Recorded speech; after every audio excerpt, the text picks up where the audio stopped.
What is up, guys? I'm your host, Dwayne Lanham, with your co-host TLO here officially on the Night Talk. Ladies and gentlemen, grab a hold of your seats. If you have a beer, I would advise you keep it by you because we got a couple rabbit holes to go down tonight and don't know how deep. We're gonna get, but TLO, how are you, buddy? Yes, sir. Oh, I'm doing the best I can with what I have. So, Amen to that. How's your weekend been? oh well, since there really isn't much to do, as I've stated numerous times before, and multiple platforms, when you have most of this shit shut down, boarded up, um, Oh, damn. out of business, like all that shit, it's like, yeah, there's not really much to do, and then you still have like all the restrictions or whatever in place. So, I mean, they're just starting now to do certain things or aspects as far as the restrictions here in Minnesota. Um, I know just recently, like I believe as of last week, they lifted restrictions for bars, and so they can kind of be open a little bit. So, but they can't be open too late. I thought you guys were already past that point. Oh no, like because we were doing something like silly, like they had the stages in on this stupid dial or knob system. So it would be like little increments here and there, like when they would open shit up. Like they would open shit up, but there would be certain restrictions or guidelines and blah blah blah. Because at first, when they opened or returned to service for restaurants, um, Hey, TL. earlier last year they were doing just the takeout and dine out, and then like slowly as they progressed to opening up, I believe here in Minnesota they went up to 25%, but mostly outdoor seating, which is kind of oxymoronic if anyone knows about the weather here in Minnesota. Oh, dude, I was looking at your guys' weather tonight. Well, it's actually not What's up? awful It's this my favorite evening. person over on Twitch. It's not this bad, not too bad this evening. It's like 19 degrees, so. Oh, dude, we've had a hot fucking day over here, dude. It's been like 57, fucking 60 degrees. Oh yeah, no, we were only in like the lower 40s. Have you ever had a man? What's up? TLO, my favorite stalker's back. Oh well, it looks like there's plenty of them out there this evening. So Guys, lay down rules and guidelines real quick since some of you guys are popping in. I haven't seen you in months. You disrespect me or the co-host, it's an automatic block on Twitch, Facebook, and YouTube. There's nothing I can do. Well, I can block you everywhere. Racism gets blocked. My co-host and the owner of the network are both black. I will block your ass immediately, or TLO will. I am not going to put up with it. TLO has a Thanos button, and so do I. TLO just does it quicker than I do because I have to fucking scroll. He doesn't. He gets just to touch things because he's on. You're on mobile. That doesn't count, bastard. yeah, I'm on, as I said, numerous platforms. Are you talking to me? No, I am talking to everybody watching. I am not just talking to him. I am talking to everybody. These are rules me, Scarlett, and TLO have came up with because these are the things I somewhat deal with for some reason just on my show. But it's whatever. Guys, and important fucking news, guys. If I could have everybody here on Thursday,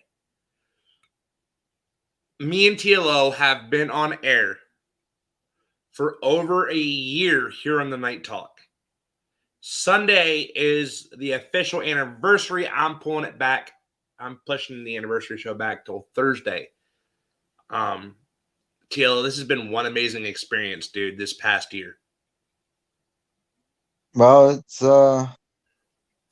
it's definitely been enlightening.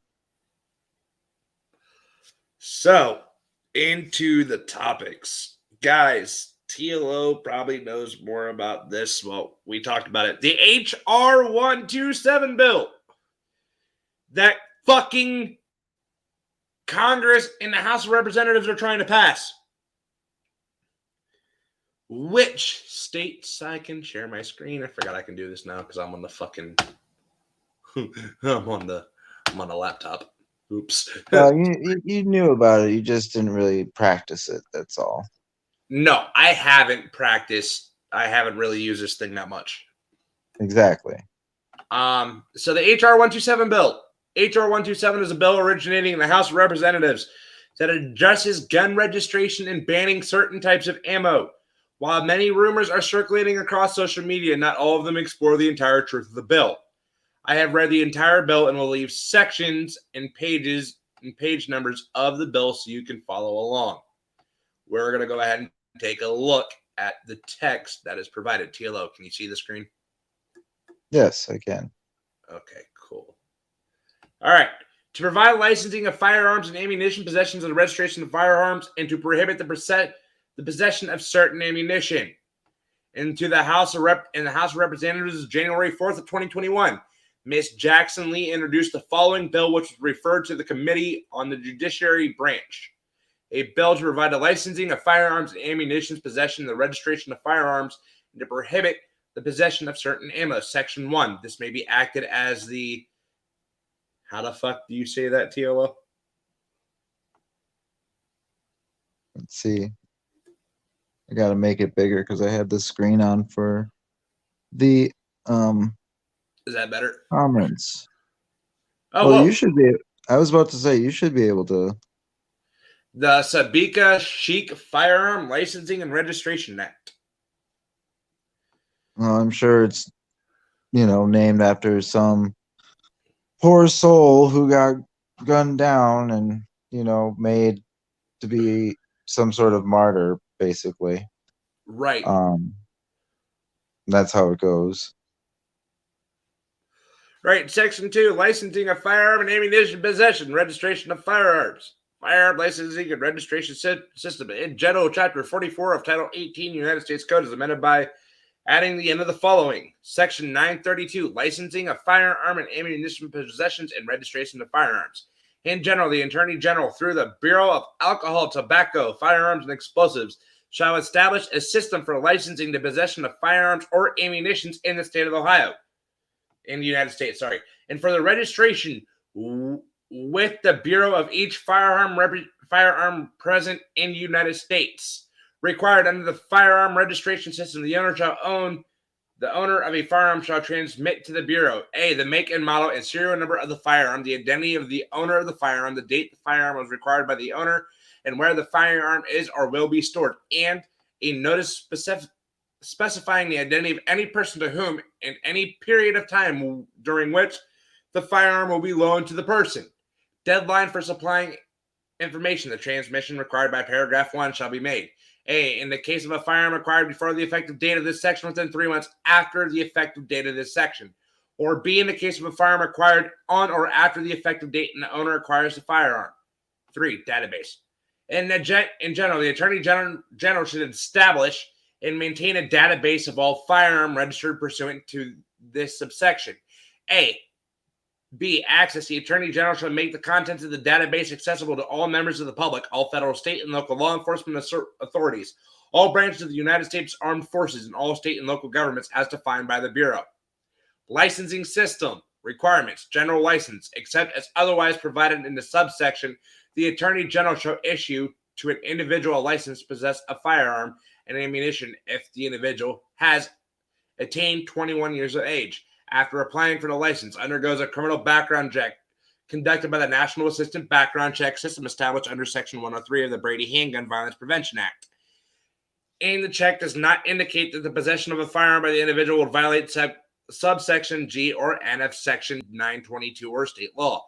Undergoes a psychological evaluation conducted in accordance with paragraph 2, and the evaluation does not indicate that the individual is psychologically unsuited to possess a firearm, and successfully completes a training course certified by the Attorney General in the use, safety, and storage of firearms that includes at least 24 hours of training. Demonstrates that on issuance of the license, the individual will have in effect an insurance policy issued under subsection D. Antique firearm display license. The Attorney General shall issue to an individual a license to display an antique firearm in the residence if the individual is the holder of a license under subparagraph A, supplies proof that the individual owns an antique firearm, describes the manner in which the firearm will be displayed in accordance with regulations prescribed by the Attorney General, and certifies that the firearm will also be displayed, and demonstrates that the individual has provided for storage of the firearm in a safe or facility approved by the Attorney General for the storage of firearms. Now, we're going to stop there because we're going to pick this bitch apart. Now, let's talk about this for a minute. TLO, that seems like they're wiping out the whole fucking First Amendment there, dude. Well, that's pretty much a generalization, but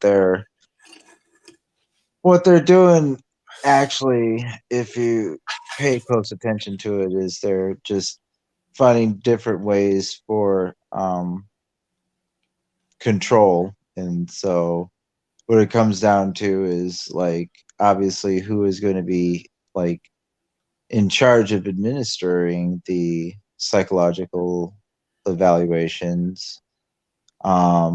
B, if you pay attention, there's a lot of detail oriented in the fine print about like locations and where firearms are being held, which, you know, for me is a red flag or somewhat suspect right there. And then lastly, just the fact that they are trying to make it more government and more bureaucracies, and anyone who's, you know, got a pulse or pretends to knows that anytime you add more government, it's not an improvement, and it definitely doesn't usually work or pan out in the end. It never does. It never actually fucking does. Because when we're looking at this bill, when we're literally sitting down and looking at this bill, okay, here's the thing. You know what, Antilo, I 100% agree with you until you start putting psychological evaluations into the mix. Because here's my thing of what I think they're going to try to do. And this is me. This is just me thinking this. I don't know if you'll be on the same page with me when I explain this. Is the fact that they're going to try to find anybody unsuitable to carry a firearm. Okay. Well, yeah, no, that's exactly what my point was, with the fact that it depends on who's administering the evaluation. Because basically, if you just get a bunch of you know, self-appointed lefts, basically anybody who comes in and probably has dangly parts and is Caucasian, they would almost automatically just dismiss. And, you know, it'll become this nitpicky thing, and then there would be all this back and forth, and that's where the bureaucracy comes in, and then all these different steps, and yeah, these minutiae that are set in place, little barriers and obstacles like in fucking Mousetrap or whatnot. But yeah, no, what it comes down to is control, because, like, as I said, like, one of the key points is like all these registrations and how many guns you have and where you're keeping them specifically and how you're keeping them. It's like, oh yeah, no. Oh, do you want the you know, combination to the lock, you know, my lockbox for the fucking guns too? You know, that sort of thing. It's like, I'm sure they probably would have something where they would have that in there in like a byline or something. And see, Right. that would be like where you'd have to just say those infamous words, Dwayne, if you would. Yep. No. Exactly. Yeah. Nope. Nope. Yeah. No. Because here's my thing. You know, and this is where the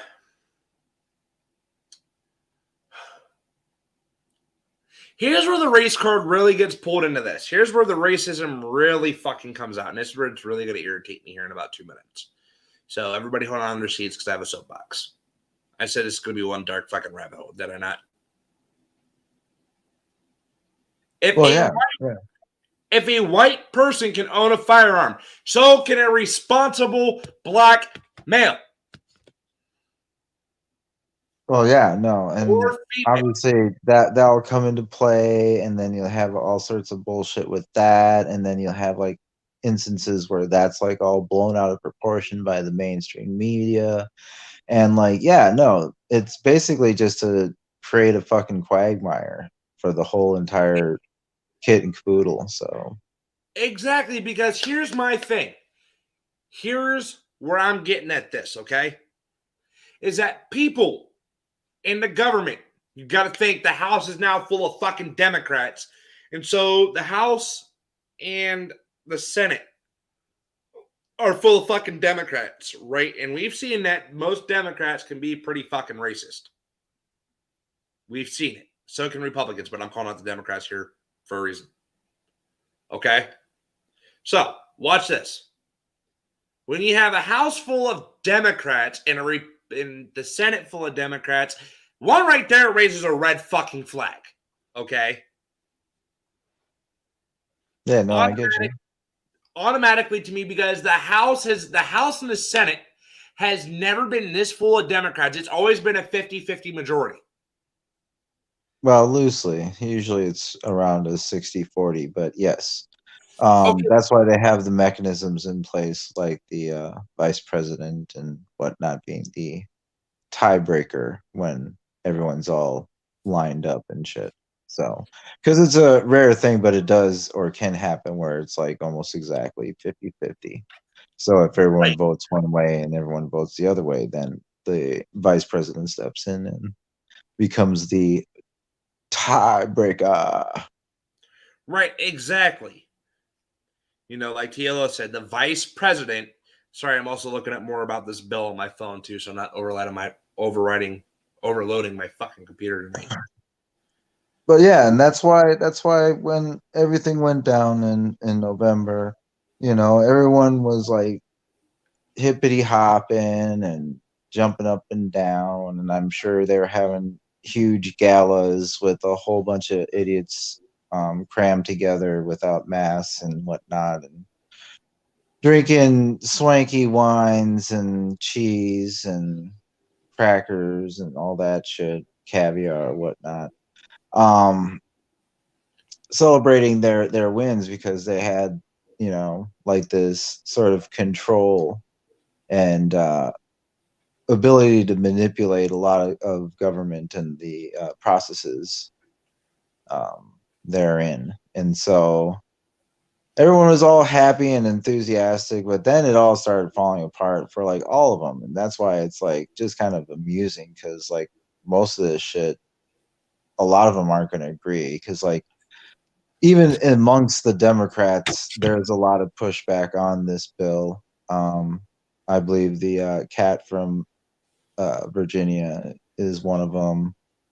I believe there's a couple of Democrats from Arizona, Texas, anybody, even, you know, I'm sorry, it's Texas. So like whether you're Democrat or Republican, independent, if you're a freaking cat, you have a fucking gat. Right, exactly. And you know what? Here's my thing, too, is that... okay, hold on. Yay. Sorry, just changing my audio avatar real quick. All right, there we go. Sorry. You know, but here's my thing, though, too. Is, you know, like, TLO, you're right, is you have a lot of Democrats, though, rejecting this thing.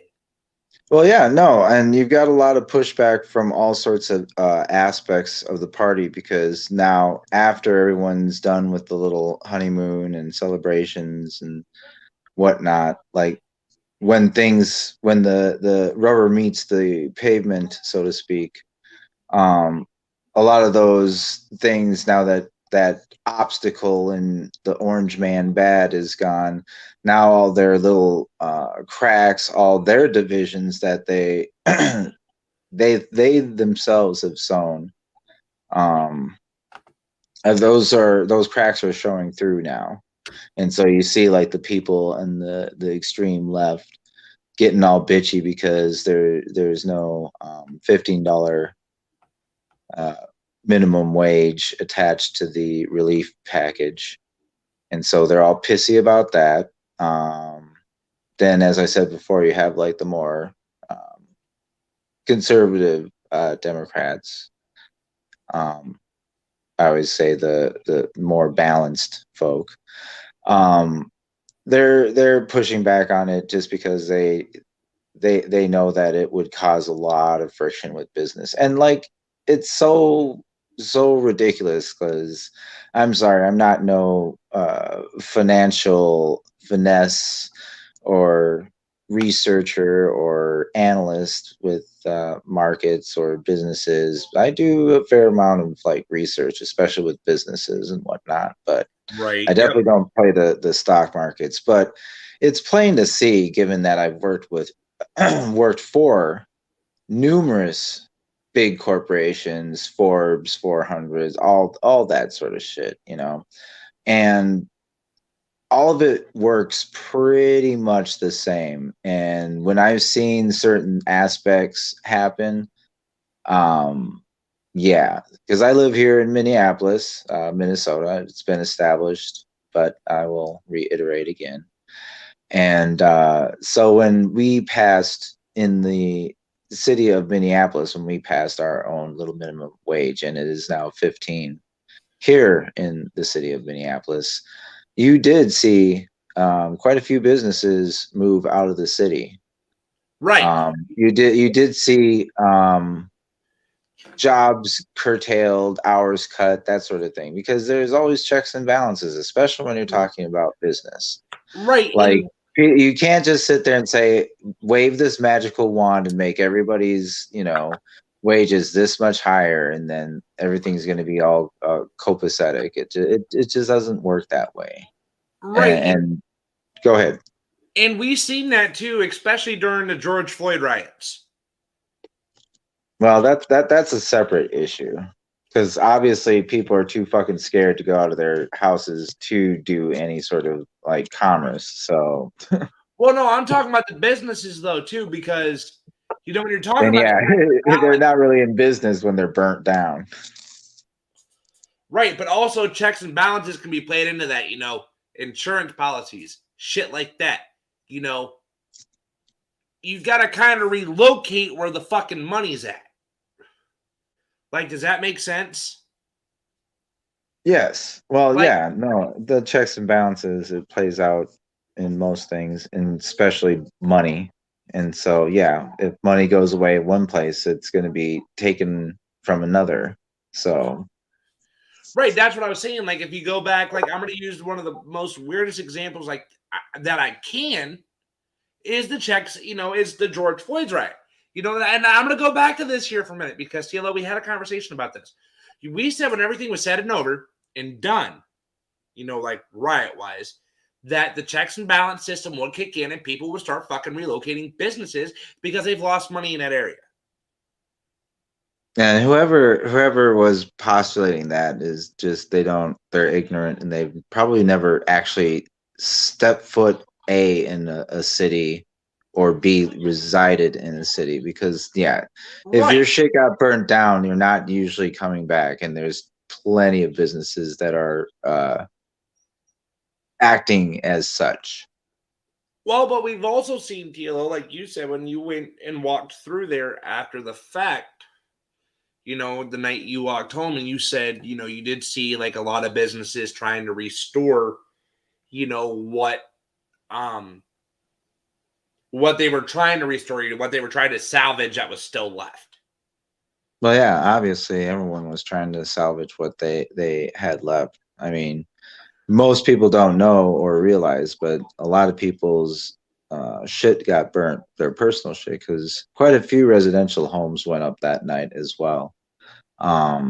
But Yeah, the press doesn't really want to talk about that, and that's what a whole nother aspect, and that's why like it's kind of hard to like try and associate like the raising of the minimum wage and the businesses just with George Floyd, because obviously the George Floyd is its own cyclone.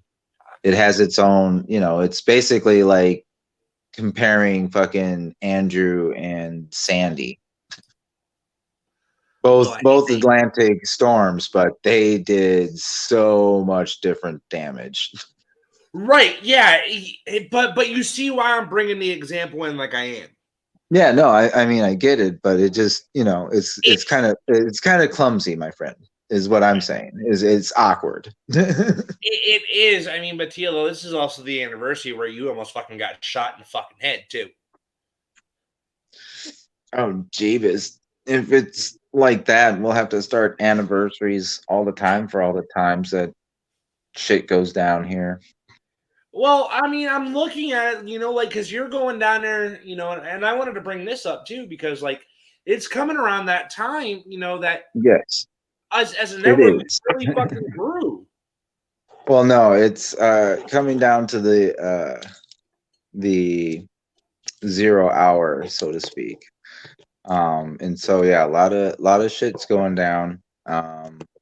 Haven't seen like the tanks or any of the National Guard show up yet, but there's all sorts of different little stations, and there's a little bit more police presence, but not as much as you would expect.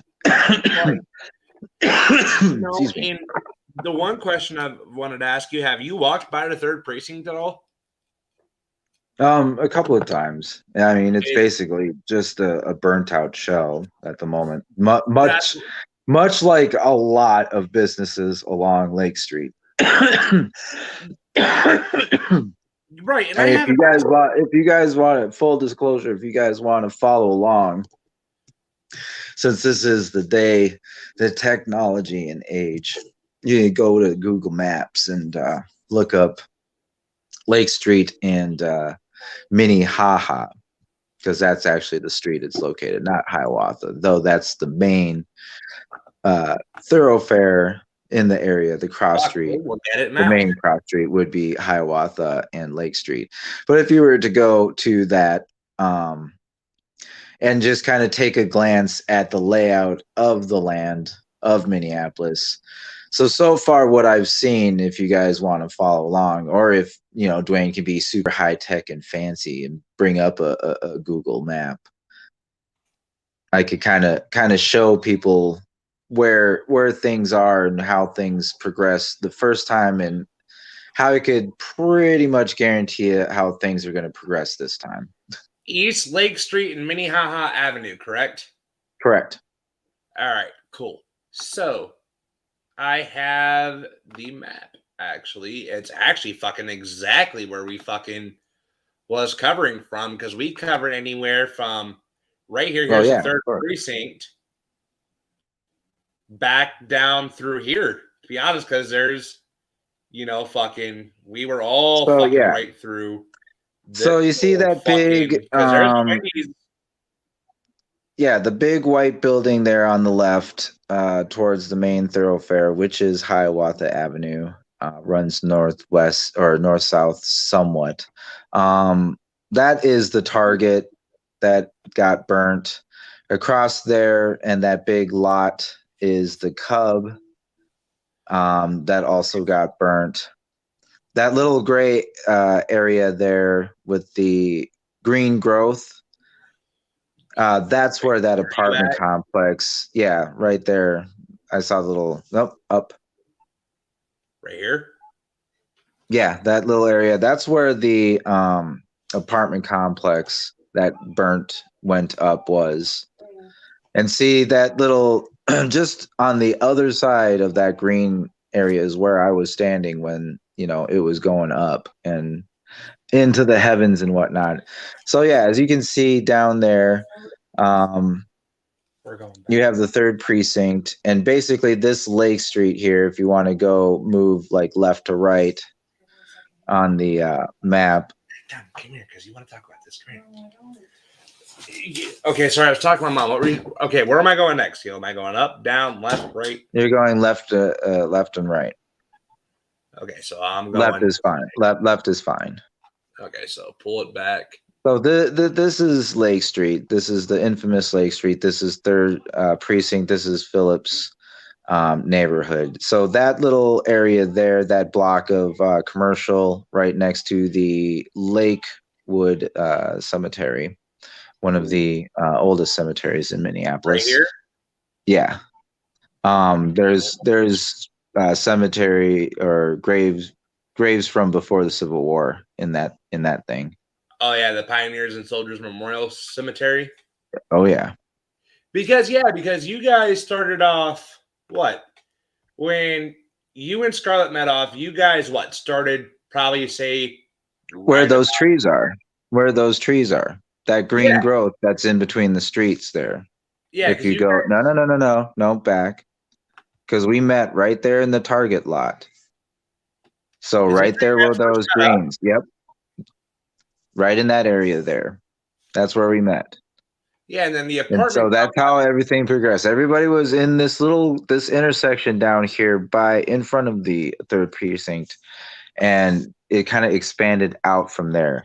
And that little business section that's to the right on Lake Street, the horizontal avenue, most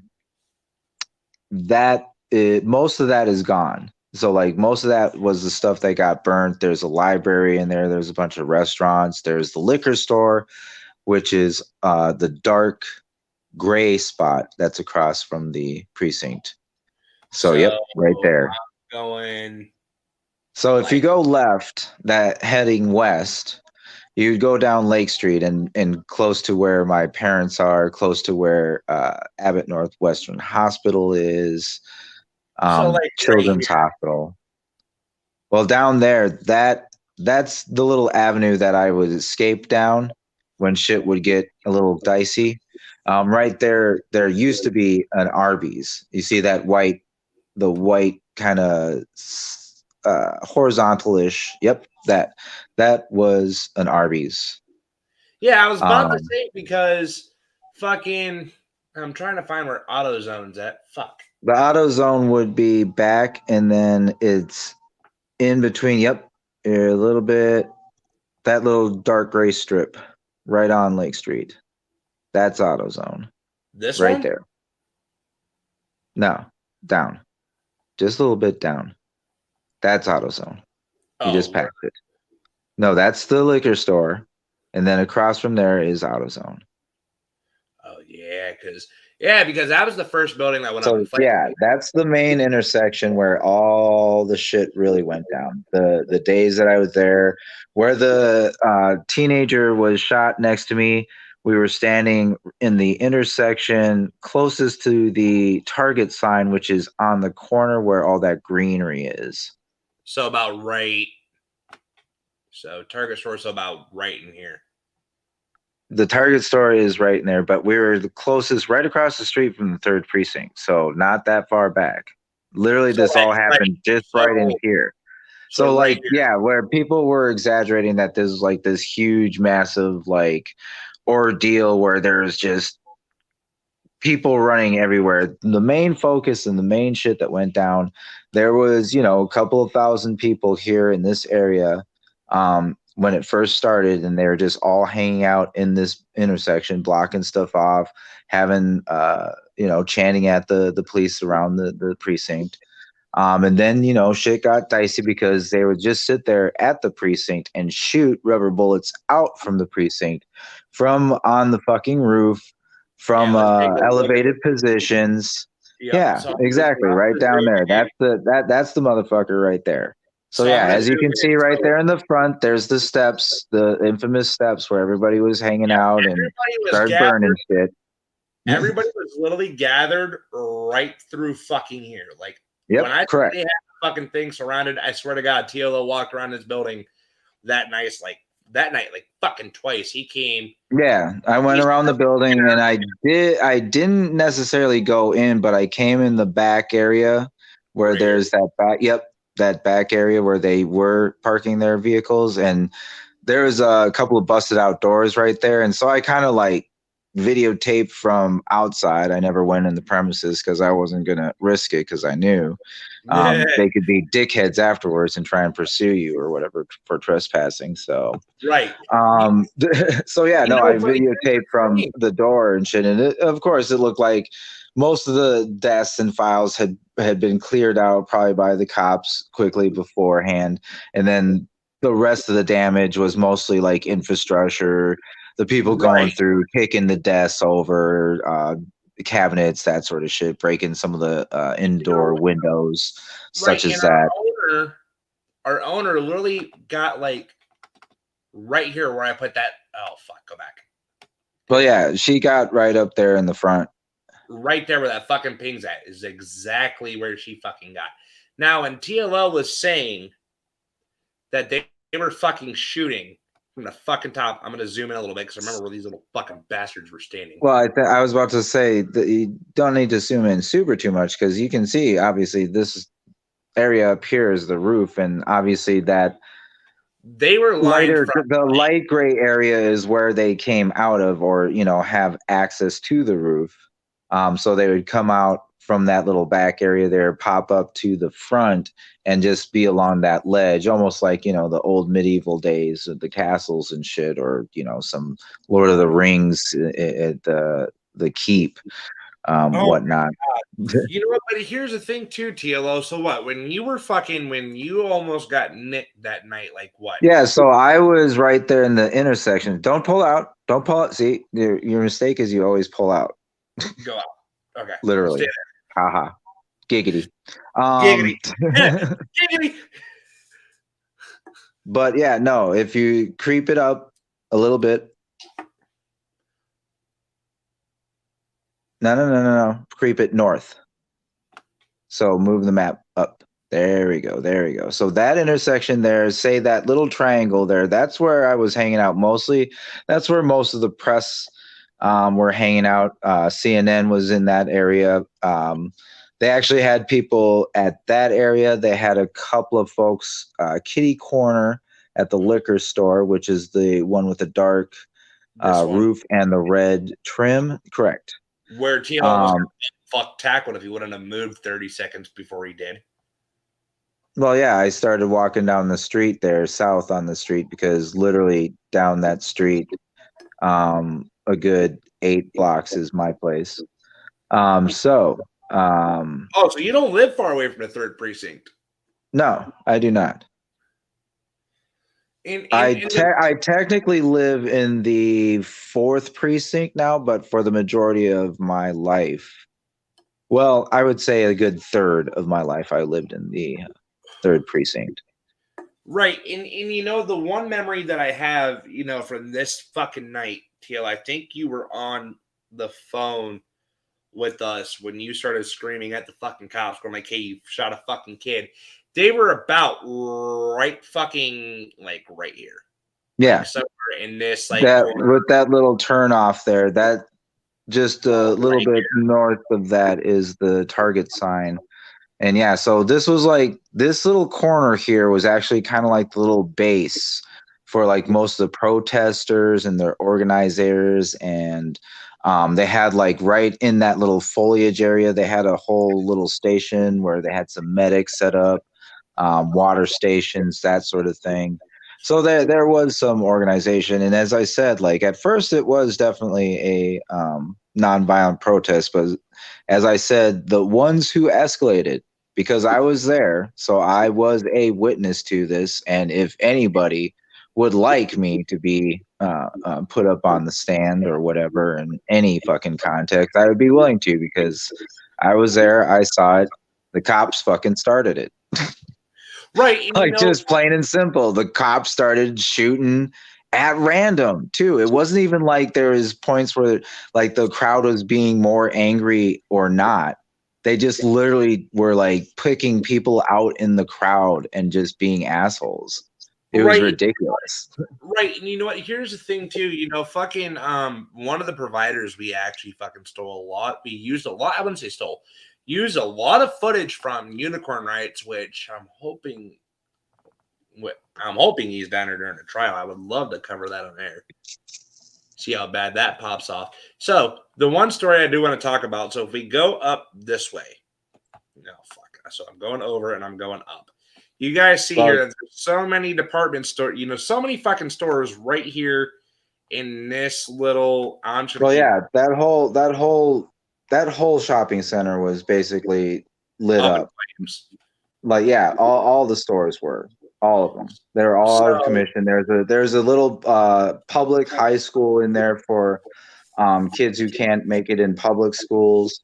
Yep. And so, yeah, there's a bunch of stuff that was torn up. So say right here on this big street that you guys see, this one that's going up and down, that's Minnehaha, or I'm sorry, that's Hiawatha. That's where the light rail goes along. That no, to the left. That then, yeah, that's some bitch. So that's where the light rail goes. You can actually see the light rail. It's on the left side of the station is right there. Yep. Right here. So if you follow that all the way north, that goes into downtown. So with the upcoming bullshit, since this is one of the rabbit holes that we're all right, how far am I going? About to, not that far. You can just follow it, and you'll see when you get to downtown, because you'll pass the U.S. Bank Stadium. So, which is stadium. No, keep going. It's very stadium-like, so you'll be all right. Tell me when to stop, because I don't know where I'm going. You keep going. You've gone about 2 miles, I do believe. All right, right there's the field. There you go. So, where's this trial taking place at, TLO? So you got to go left just a little bit. All right. A little bit more. Let me line this up. All right, now go up. That is the core of downtown, and there's the stadium. Yeah, there's North Central University. So where the fuck? That's where the I do believe where the which was it, the wake or the one of the services was at that North Central University. That's right down there. Funeral started here. Yeah, exactly. So basically, if you pull out just a hair, just a hair, go up or down. No, pull out, like zoom out. So my mother and I have always joked about this because my grandfather was definitely kind of one of the OG conspiracy theorist kind of cats. As you see this huge infrastructure of freeways, if you follow this, it actually goes all the way around pretty much downtown Minneapolis.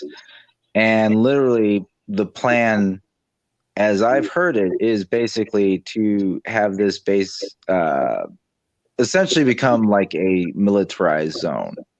So this is probably where you'll see the majority of the National Guard, any of the feds running around in their little dark Suburbans, all that bullshit. Because, yeah, if Dwayne moved to the left, it goes across slightly. That's 94. And then that's 35 that goes straight up into downtown. There's the convention center. I don't work that far from there. And then there's the 94 on the other side. It's kind of a weird freeway. It kind of goes up and around. There's the Loring Park that's got usually a bunch of stuff. Like in the summers, that's where the big Pride Festival goes down. So say if you creep up north a little bit, Dwayne, you'll be able to see the courthouse and whatnot. And then veer it just slightly right, because it does a weird downtown. Our downtown does a weird thing, as you guys noticed. Yeah, so it slightly goes around. Buildings. Yeah, so now you can see some of the courthouse right there at the very top of the screen, right by the logo. So keep going across. It's the green roof. Keep going. Yeah. Nope. Keep going. You're almost there. You were getting there. Now you're getting colder. Okay, wait. Well, it's blurred. Hold on, let me go in a little bit more. Yeah, you can go in a little bit more. Go in, you fucking thing. I was just showing the infrastructure of the freeways and how it's been somewhat built to keep things contained. So Yeah, if you scoot it over a little bit more, as I said before, it's the green roof. No. As I said, you had to go to the right, and you stopped and then went the other direction. Kind of like in the Lego movie, damn it, with Pa. Like, you keep moving, you keep ruining it. So right here is the that is ground zero. That is where the main shit is going to go down. That is City Hall. And that just across the way, across that little plaza, is the government center where the trial will be taking place. No. That's the jailhouse. South. Here? Plaza. There's a plaza. There's a big little circle thing in the middle, trees, something cutesy.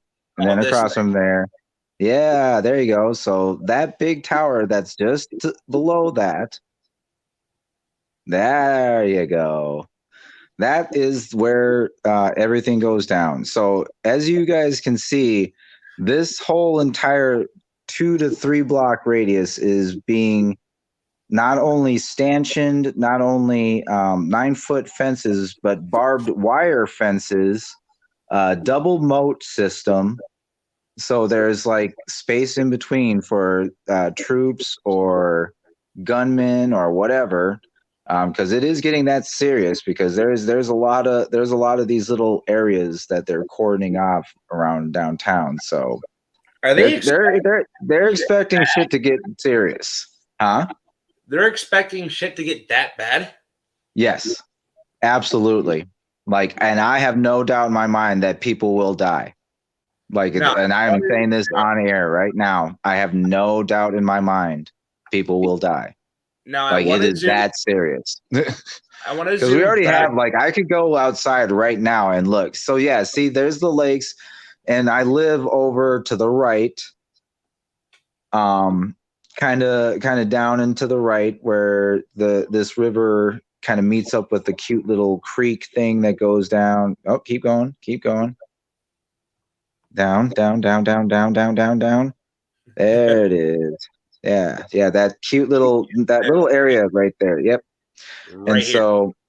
Well, that's a little too far. That's close to the airport. I live a little bit further north than that, but right where that little green area, just to the north of that, that's where I'm at. So I'm far away physically as far as my domicile, but I have to travel that way. And given that they are most likely shutting down the trains, so there will be no train service, and we'll see if they even keep the metro, the buses going, because they shut them down the last time. Last time there was like they did the curfew. Oh, and they shut down all the transportation basically, so you can even find a fucking Uber. So it's going to be very difficult for people who have like jobs and stuff like that, people who are in healthcare, first responders, our frontline folks and all that, blah blah blah. And those are going to be some of the people that get affected by like a lot of the shutdowns, a lot of the proposed checkpoints, restrictions, because they're literally like shutting down that downtown area, as I showed. Like, if you're in that area, like, you have to have a purpose. Like, if you don't work down there, they're going to take and pick you up. Well, and here's the thing too, and I wanted to point this out. So we're going to go back up here to Hiawatha, since that's kind of like right where we needed to fucking know. Okay, Hatilo, Minnehaha, where am I going? You're going north. Right here. No, you got to keep going. Well, that's Minnehaha. The big one is Minnehaha. Hiawatha sneaks and creeps along. There's grain belts. There's the big apartment complexes right there along Hiawatha. Keep going north. I'm just going to do this. Hold on. East Lake Street. Yay! Takes you right back where I wanted to fucking go. All right. So now, I did want to point this out. So everybody was talking about the Cubs foods. Everyone wants to know how far this is from the 3rd precinct. Literally not that. No. Cups Foods. Oh, where's that? It's not anywhere close to that. Where am I going? Just go ahead and enter it in. Cups Foods. Not Cub, but Cups. That's it. No, there was a common misconception too while all the shit was going down in the city. Did it not just okay? So Cubs Foods. Bam. That's where George Floyd lost his life. Right here. So you guys can see as I keep going in, I'm fucking still learning how to use this on the computer. So as you can see, That's Cup Foods right there. That's the block right there. That's the corner. Right here is where he died. Now, mind so, yeah, you, and if you look at it in context, this is approximately 1.5 miles away from the 3rd precinct. George Memorial Site. Nice. Yep. Yeah. Well, they even have it on there now. Yeah. So right here in this little block is where George Floyd died. Now, if I zoom back out, because I guess I'm just gonna follow East 38 all the way down. Yeah, you could follow 38th, but it is kind of easier just to go up and you're like, oh wait, because it's weird. My city's actually not that weird because I've seen some crazy ones. I think Memphis is kind of fucked up, but that's another rabbit hole. Here, let me zoom out so I can just fucking find it better. Load, you fucking moronic thing. Okay, so there. Okay, where the fuck am I at? Okay, now there's the lakes. Yes, okay. And 38th would be east of there. Right, go back that way. Yep. Go back that way, dummy. Alrighty, hold on. Wee. Okay, I lost myself. God damn it. I zoomed in too far. Basically, I was about to say it's kind of like right in the middle almost right now. Right, all right. So go back here. What I'm going to do is I'm going to make a ping.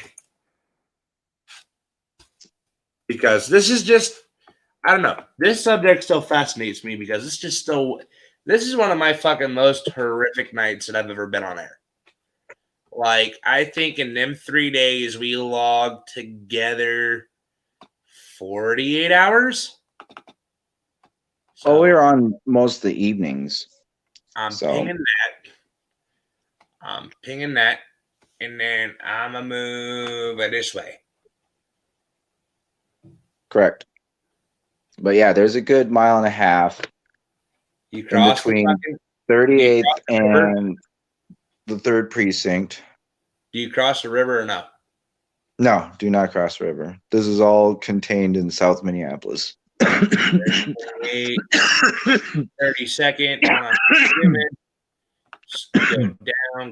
Go down to 38th. I'm just surprised there's not like a thing where it'll show a route.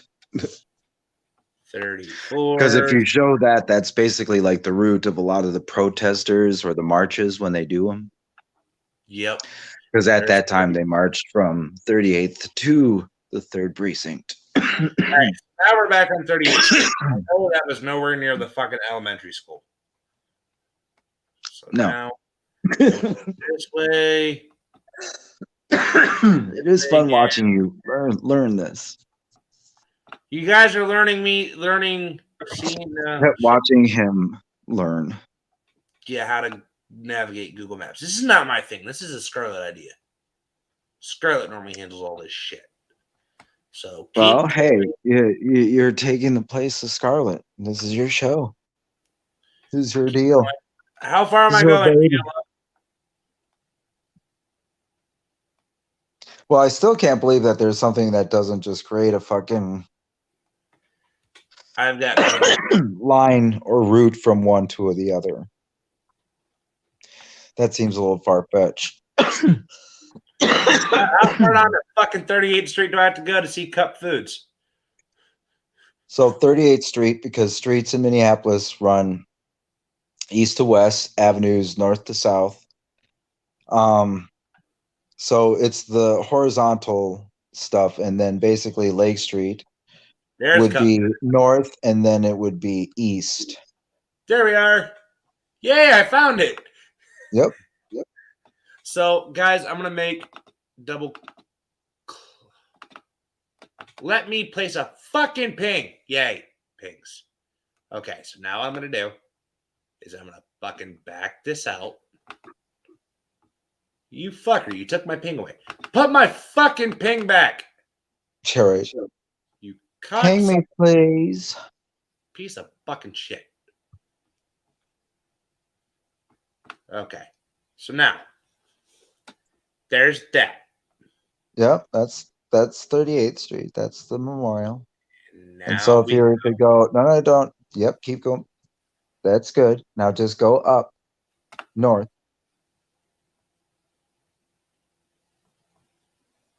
going north. God, they marched a long fucking way. Holy shit. Well, these maps are deceptive. As I said, it's like a mile and a half. There's Because from my house, yeah. Well, you went a little bit further because that's downtown. Okay. But yeah, it's in between downtown and where Floyd lost his Where life. am I So going that now? little area. I just There's Children's you Hospital. yeah, you're just about there if you were to go right where that little corner is. That should be the area. Yeah. Right there. Roll back in. No, that's the Department A of. little south, a little south. Don't get flustered. Just a little south. Going south. Okay, there's the fucking cemetery. Yeah. There So, you guys, go. right here is where that is. I Yeah. zoom out now because I have a ping. You bastards. Yeah. See, so they marched all the way from down below the lake, all the way up there to that little commercial district. So from about right here, Yep. which I'm hoping my ping's still there and it's not, fucking assholes, to all the way up here. Yeah. Fucking So yeah, and then pretty much all those businesses up and down that intersection or that street that you can see going horizontally were burnt out. I mean, a lot of blocks are just gone. It's kind of crazy. It Well, looks like a fucking war zone. this was the These building actually, right these here. actually just opened up. That's the Cub Foods, Cub as in CUB, and that opened up like last week. Well, like here's the thing: is like this building right here, that's literally right fucking here, was the one. That building's gone too. That's the one that caused the major fucking flames. Where even Scarlett finally decided, like, I need to get the fuck out of here. Well, right to the south or on that cross street that's just south of it, that's where that truck was that was about to explode. The semi that everybody was concerned somebody was in, right here. if you remember. No. You always go a little too far. The dark gray building. It's across the street from Target. Okay, let me go in so I could see that building. Yes. That is exactly horizontal from fucking Target. Yeah, that's where I thought that truck was going to go boom. Yeah, on that little intersection there, that's where it was parked, right there on the corner by those trees. Well, As you can see, this is even an older map, so it doesn't show the new construction from before, the stuff that got burnt. Like, because there's a little apartment complex that was being built in that parking area that got burnt completely down. Like it went up like all, I think, 6 floors. And now there's a new apartment complex, and I'll probably get a picture or two or something. So, because I could probably figure out showing pictures on my phone, so I can take pictures of some of the security measures that they put in and whatnot around downtown and the government center, and also some of the burned out buildings still. Like, because as I said, there's still blocks of Lake Street. Well, here's my thing too. Chicago Avenue as well got hit hard, and that's like, to be Yeah. honest, it's a bunch of like neighborhood shops, like just folks in the neighborhood. Let's Right. be real, immigrants, people of color. And if I recall, TLO, you were the first on scene that night before Scarlett. Yes, I was there before Scarlett. Scarlett joined after, but that's to her credit. She was trying to zip as fast as she could. It was mostly because they were trying to find adequate parking spot away from all the crazy shit. So, well, here's the thing that scared me is because you and Scarlett completely went fucking opposite directions. well, yeah, as you were looking at the layout, she went to investigate Target. I kind of stayed close to where the apartment complex and the AutoZone was. Do you know what? It's looking where that AutoZone was at, exactly where we were looking. Give me 1 minute. Oh, let me go back. Oh, wait, screen share. Hey. Oh, fuck. Yeah, right. It's like, no, Dwayne, you can't do that. I accidentally removed it. Oops. My bad. So the AutoZone, like we said, is like right fucking here. No. Yeah. Yep. No. Yeah. No. Up.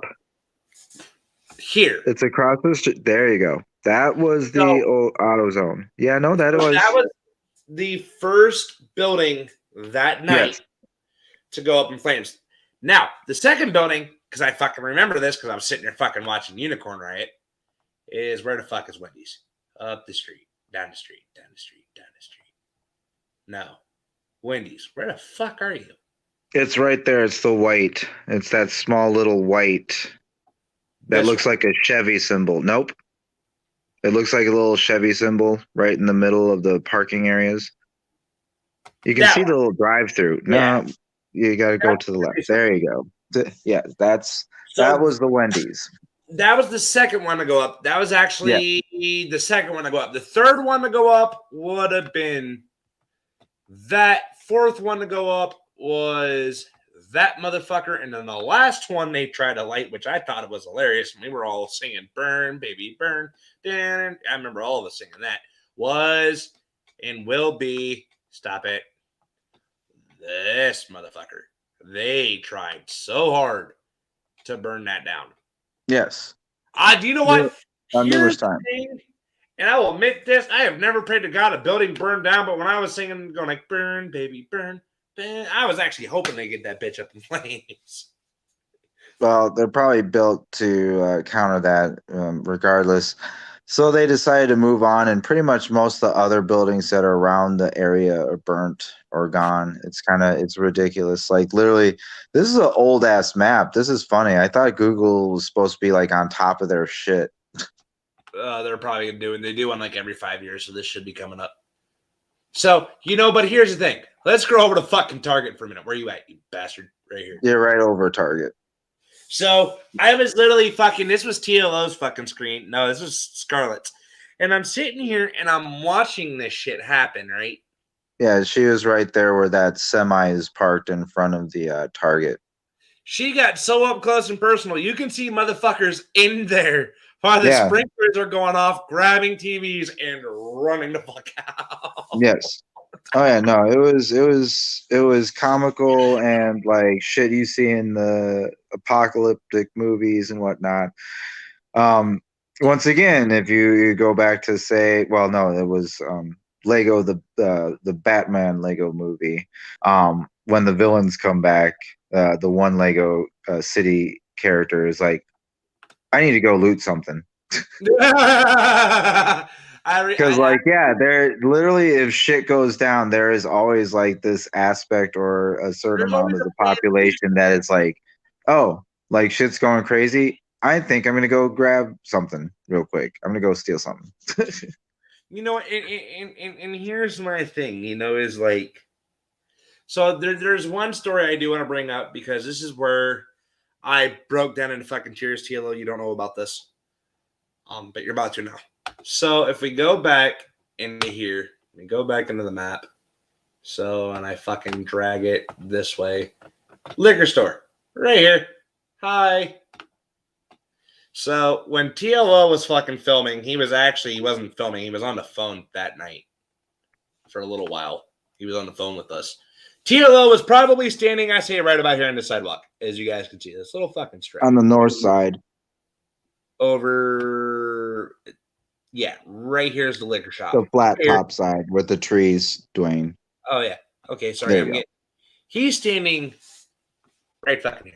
Right in Yeah, that's where Unicorn Riot was too. Across the street from the precinct in Washington.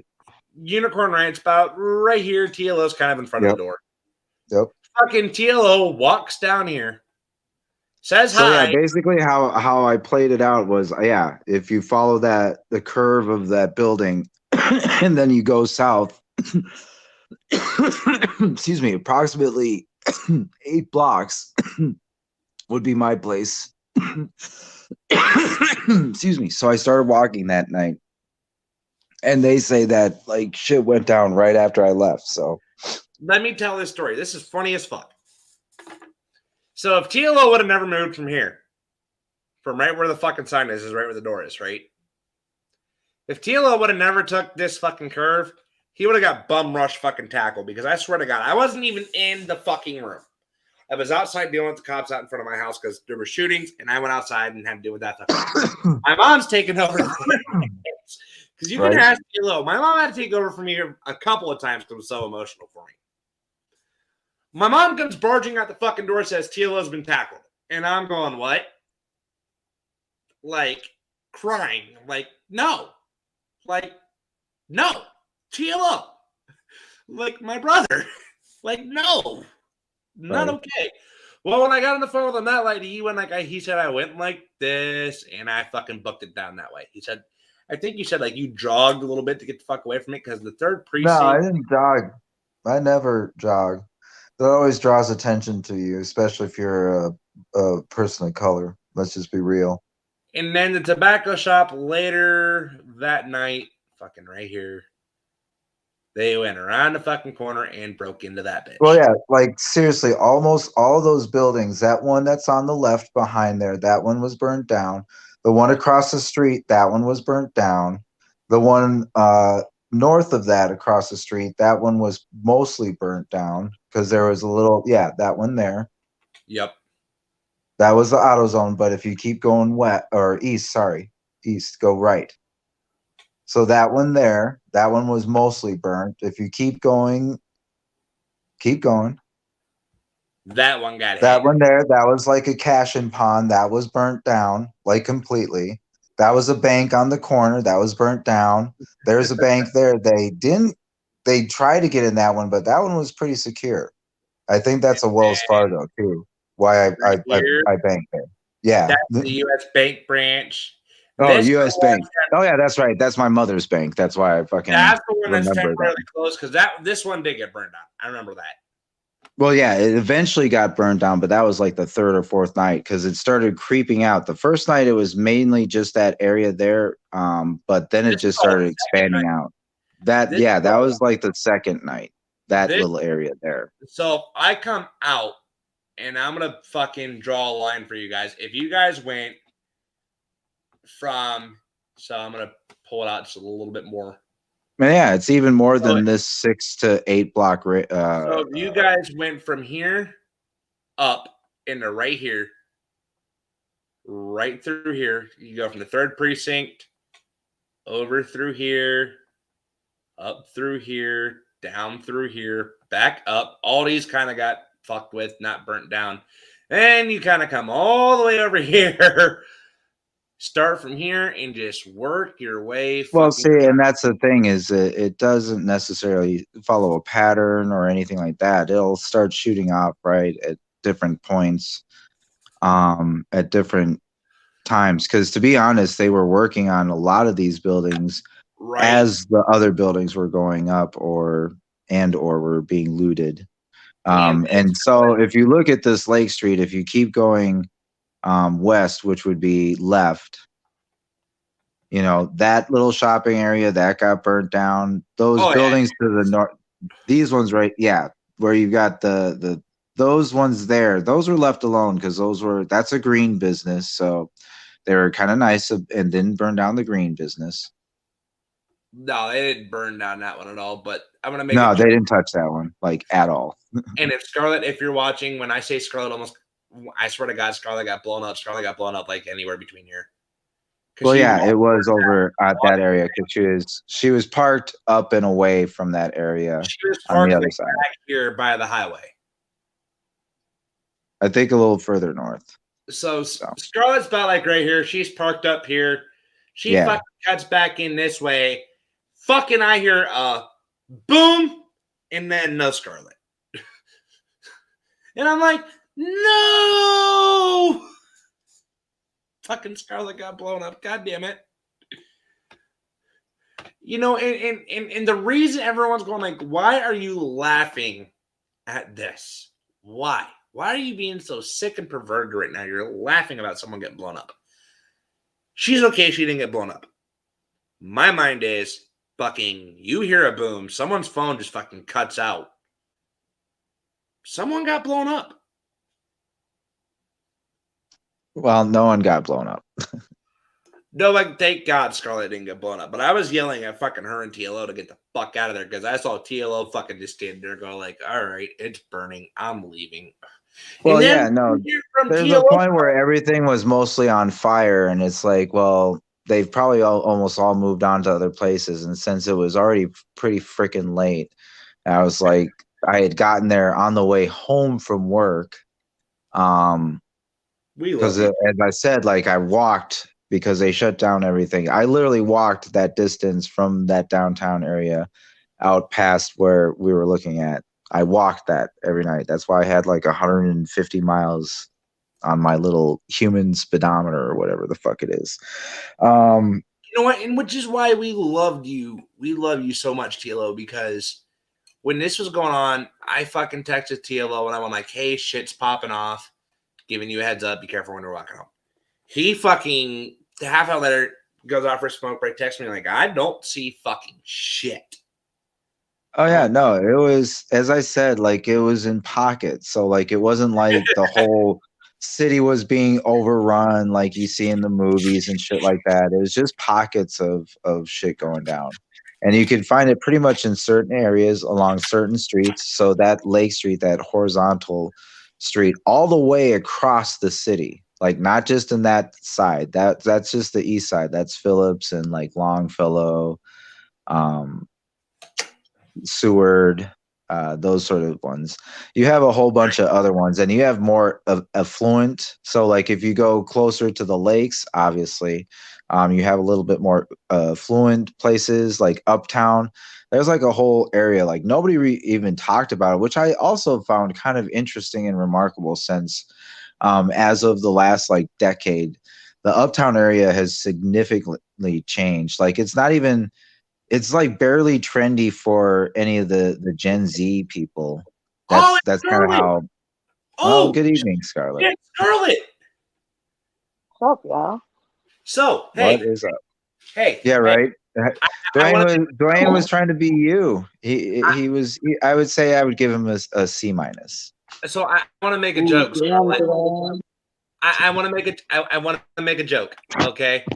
Oh. So, yeah, I think this is the reason why people are trying to call you out, Dwayne. And you were standing right here during the George Floyd riots. You got down here, fucking heard the boom. Your phone cut out. You went boom. I know. Dwayne feels like we all died. Dude, yeah, I was about to say, like, this is probably why the Facebook community or whatnot are like commenting on why are you laughing and like talking about it. It's because you do seem to be kind of gravitating back to it. So. Okay, so check it out. So this is how it went down. So like me and TLO like split ways, right? And me and Mr. Tire are walking back to the car. And we're walking, and I mean at this point the 7-story building was like completely engulfed. Yeah. Right. It was on fire. Really yeah, it was really hot. You could feel the flames. You could feel the intense heat. I mean, shit, you probably could have had a weenie roast. Oh, easily. It's no joke. You literally could cook shit off of that. Oh, you could, dude. I could, just by the way that it almost cooked my face. Well, it almost cooked my face. Like when I walked past, my mask had like a seal on it. And that seal, and it's fireproof actually, but the seal got so hot that it was like becoming almost unbearable. Right. Yeah, it was probably starting to get melty.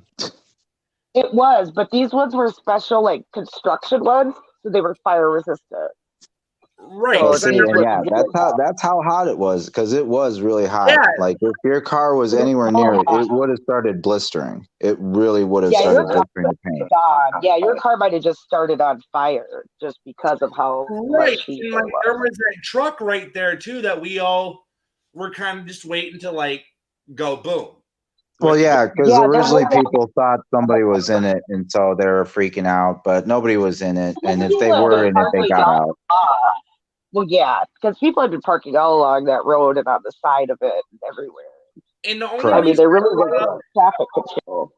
right, and the only reason I brought up the George Floyd riots because literally a month after I started, about a month and a half after I started my show with Scarlett this month, coming up on the 8th, has been a year since I've started the Night Well, Talk. no shit. I mean, obviously they have like the same almost anniversary or coincidental anniversary. Right. So You know, and the reason we're talking about it, Scarlett, because this week is the Well, trial. and the 8th yeah, is supposed to be the day that starts. Yeah, that's supposed to be correct. the day the trial. Right. Yep. The So So yeah, no, I'll have some photos of some of the shit that they're putting in place, some of the Oh, we need security. to see. We need to because today there was an article in particular that said Minneapolis is being put into a fortress. Now, not Yeah. only have they installed these large concrete road divide barriers, Mm-hmm. they've also installed even larger fences on top. yep. And now, Talk about that. even barbed wire tonight. Oh Yep. yeah, no, they did have barbed wire. No joke. I Yep, saw they that were- shit. It wasn't even tonight. It was actually 2 days ago. I saw the barbed wire. I was like, holy shit! At least around the perimeter, the government center and city hall. They said City Hall, Government Center, and the jail they were going to do. Oh yeah, no, they are protecting the jail because they know. They know. Right. So They let's know because talk. people try to break folks out of that jail. Shoot. Correct. Because Right. I'm going to tell you, it's going to be, here's my thing. When you knew it was going to be that bad when this happened before, you didn't protect the city. Now they're talking about the city will be protected, including National Guard, including, all these other groups, right? But here's the part that bothers me. Okay. Today it was announced that 6 people will be paid $2,000 apiece by the city of Minneapolis to combat misinformation about the trial. What? Yeah, for Yeah, real. It's I like, remember. wait, what? People are being paid $2,000 apiece by the city of Minneapolis, and they are the official disinformation agents Oh, for boy. the George Floyd trial. Now, Yeah. if this isn't from 1984, the truth czars, I don't know what is. Yeah, for real. No, and this is like giving me kind of flashbacks to DNRs or whatnot, or mentions of. But anyways, Yeah. So wait, hold on. But, We're yeah. going down a separate rabbit hole. We're going down a separate rabbit hole, and I'm But wondering. who the hell is the city of Minneapolis to pay 6 people? Who are these 6 people going to be? And I told people, they were like, well, who's they going to be? I was like, we'll find out the day one of the trial. These people will not be hard to figure out who they are by their tweets, you see. Right. Oh, yeah. Exactly. Very true. That's what I was about to say. If they're sent for specific misinformation and to be putting out official messages from the city, why do we need an Yeah. official narrative? The trial is going to be televised. So why do we need Yeah, an official it's going to narrative? be televised. Right. So here's my thing. Let's go back to the start since we're going to talk about the trial. So everybody knows that the officers who were involved in the death of George Floyd have been charged and was temporarily placed in jail. Reason I say temporarily is like fucking a month after fucking he died, fucking videos were coming out of all these fucking officers in stores. because Scarlett was fucking waking me up. Well, no. Basically, what they did was they made bail, and now they can't make bail, or they're refusing bail, or taking it back or whatever. So they're in jail, and they're going to do that for protection too. You know, because there are going to be people after them. Yeah.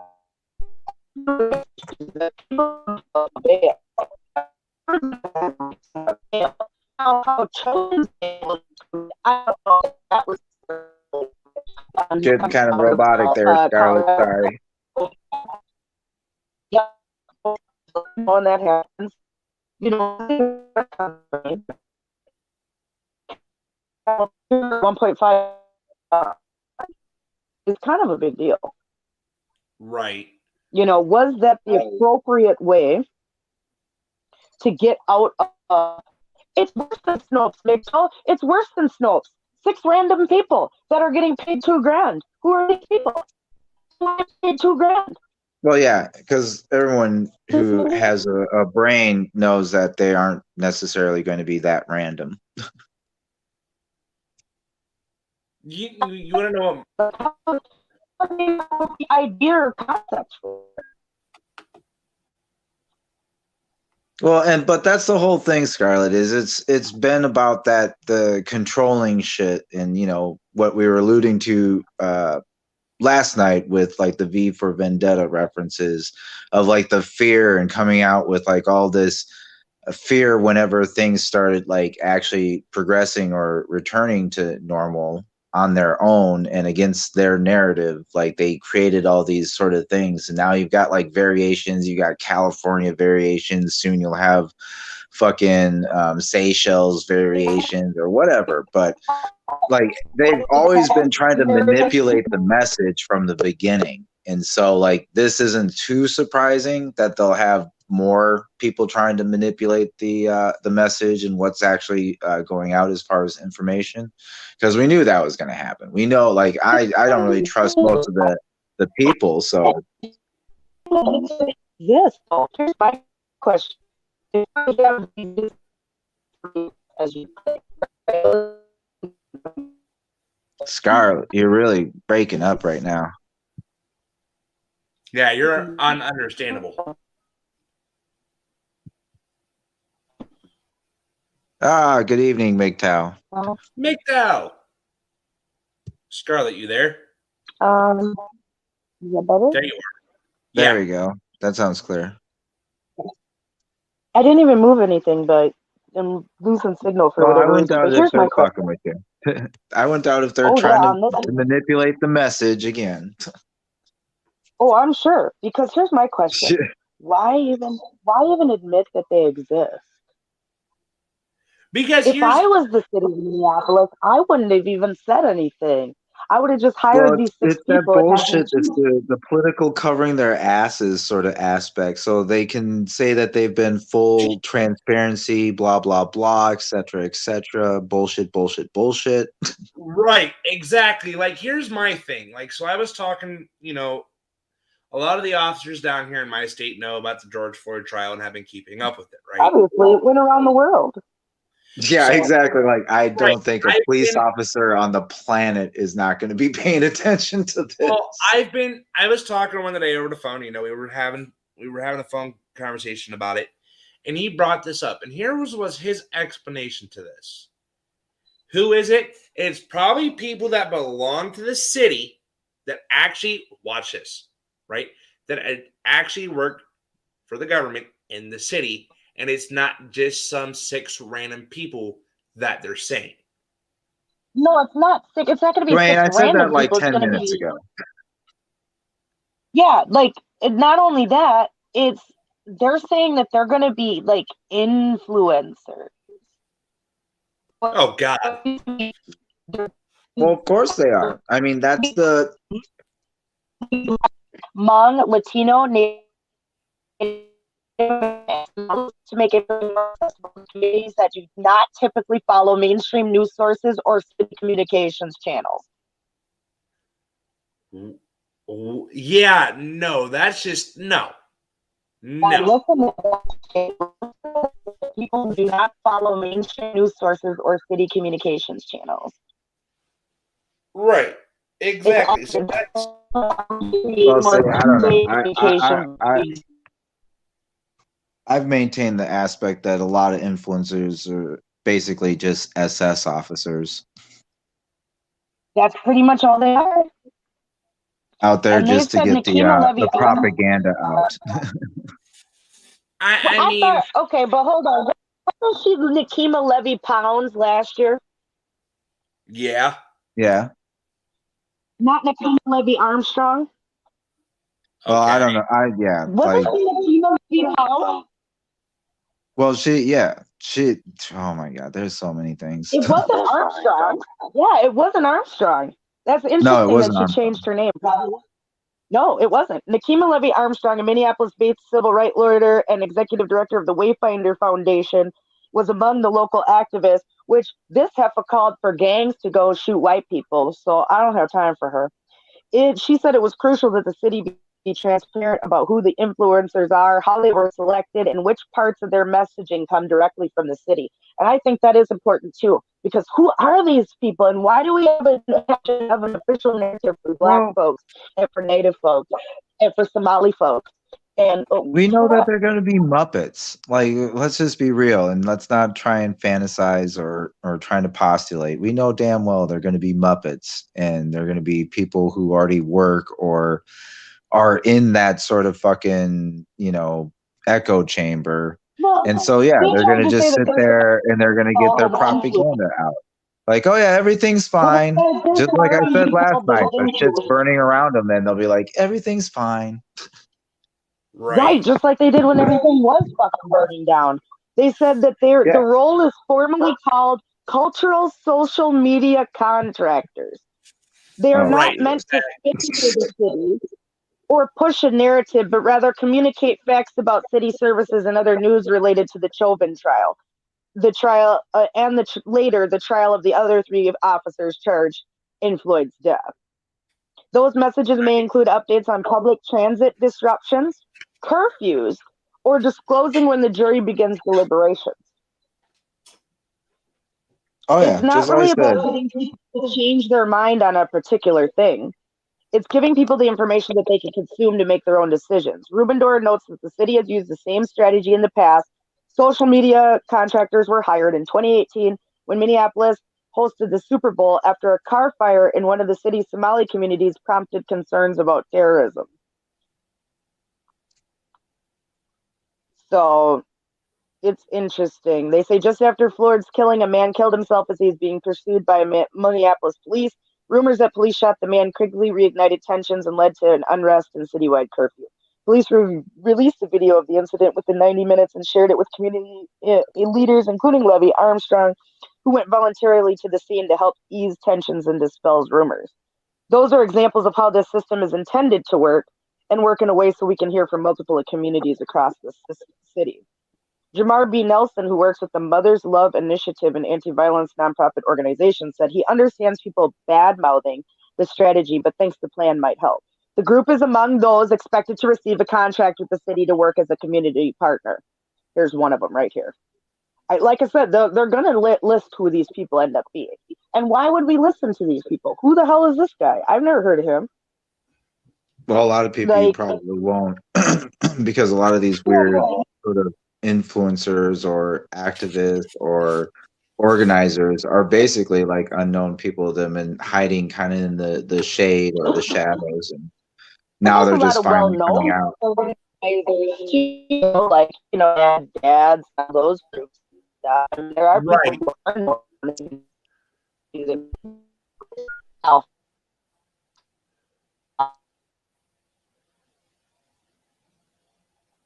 She'll come back. As the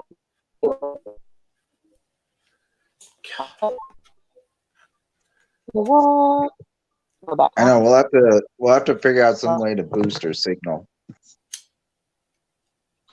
I know. I've been thinking about this, man. Here's another thing, Scarlett, that my mom brought up to me, and I wanted to kind of throw your way. Have you been paying attention to the new bill that's going through Congress right now? Going through the House? HR 127. Oh, hold on. Go grab Davidson's phone. I'm going to text her. Tell her to grab her kid's phone.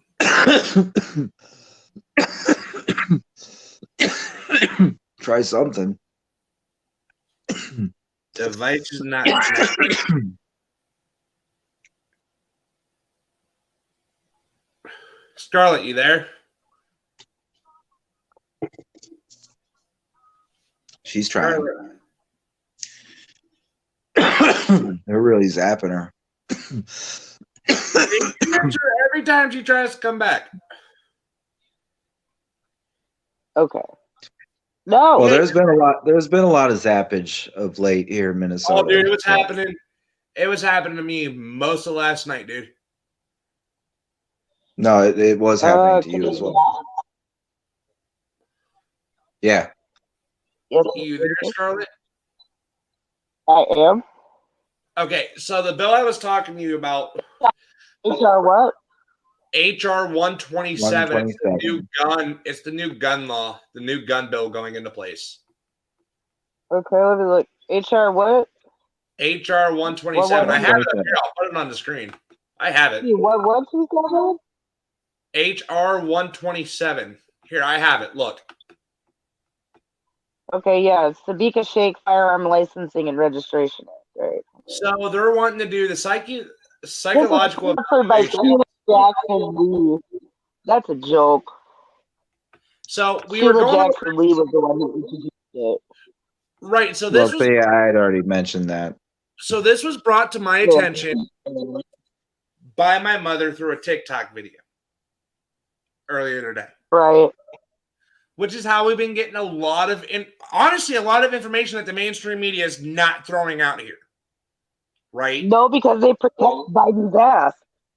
Well, okay. So watch this. So you want to go down that rabbit hole. So I seen a post with a theory on it today. So Kamala Harris, this bitch, has been meeting with the world leaders without Biden present. Okay. Why are they trying to get the nuclear football out of Biden's hand? Because people in the House are already talking about fucking impeaching Biden. Like, there's already been articles of impeachment filed. Yeah, there was. The same day that they put in articles of impeachment against Trump, the right also filed their articles of impeachment. Yeah, I said that before, Dwayne. It was a tit for tat. Right. But here's my thing. They also put in there that he is incompetent to be president. Yeah, but that's the right, though. That's not the left. That's not Democrats themselves saying that. This is what the left said. Or this is what the right said about him. This isn't what Democrats are saying. Yeah, the Democrats aren't doing it. Yeah, true. That's why it hasn't got anywhere. But here's the issue with this bill, and I'm going to tell you why. Oh, there's a lot of issues. Number one, you'd have to literally, it would make every gun in America registered. Correct. Because it says the deadline for supplying information, the transmission required by paragraph 1 shall be made, A, in the case of a firearm acquired before this effective date of this section, within 3 months after the effective date of this section, or in the case of a firearm acquired on or after the effective date on the date the owner acquires the firearm. Now that literally will mean every gun in your possession. Right. Yeah. See, that's exactly. You don't give up the actual make, model, serial number, and the identity of the owner, the date that firearm was acquired, and where the firearm is or will be stored. You are in contempt of this law. That's what I was talking about before. Was that knowing where it is? Total. Yeah, that would get full and total control over guns, because they could just, if you have these registered and you have to say literally where in your home they're kept, when they show up, if your guns aren't exactly where you kept them and exactly the guns you say, you're in fucking trouble, period. Yeah. Exactly. Exactly. Yep. Now, Absolutely. here's the other rabbit hole I had with this bill, because I already put in the comments. There's a lot of rabbit holes I'm digging up. Okay, so when you go into the bill, Scarlett, and I think it's down in go down into. Like, they want you to have a psych evaluation. That's what I was They going want down. you to Go down have, That's problematic once again. go down into section C part 2. and then a training course certified by Yep. the AG, first of all. And who is the AG to certify that? Okay. In I the will use safety and storage, that includes at least 24 hours of training. That Here, I'm would gonna be go 3 deep into 8-hour classes at least. No, Dwayne, let me talk. 3 8-hour classes. Think about that requirement alone. 24 hours Right. of instruction.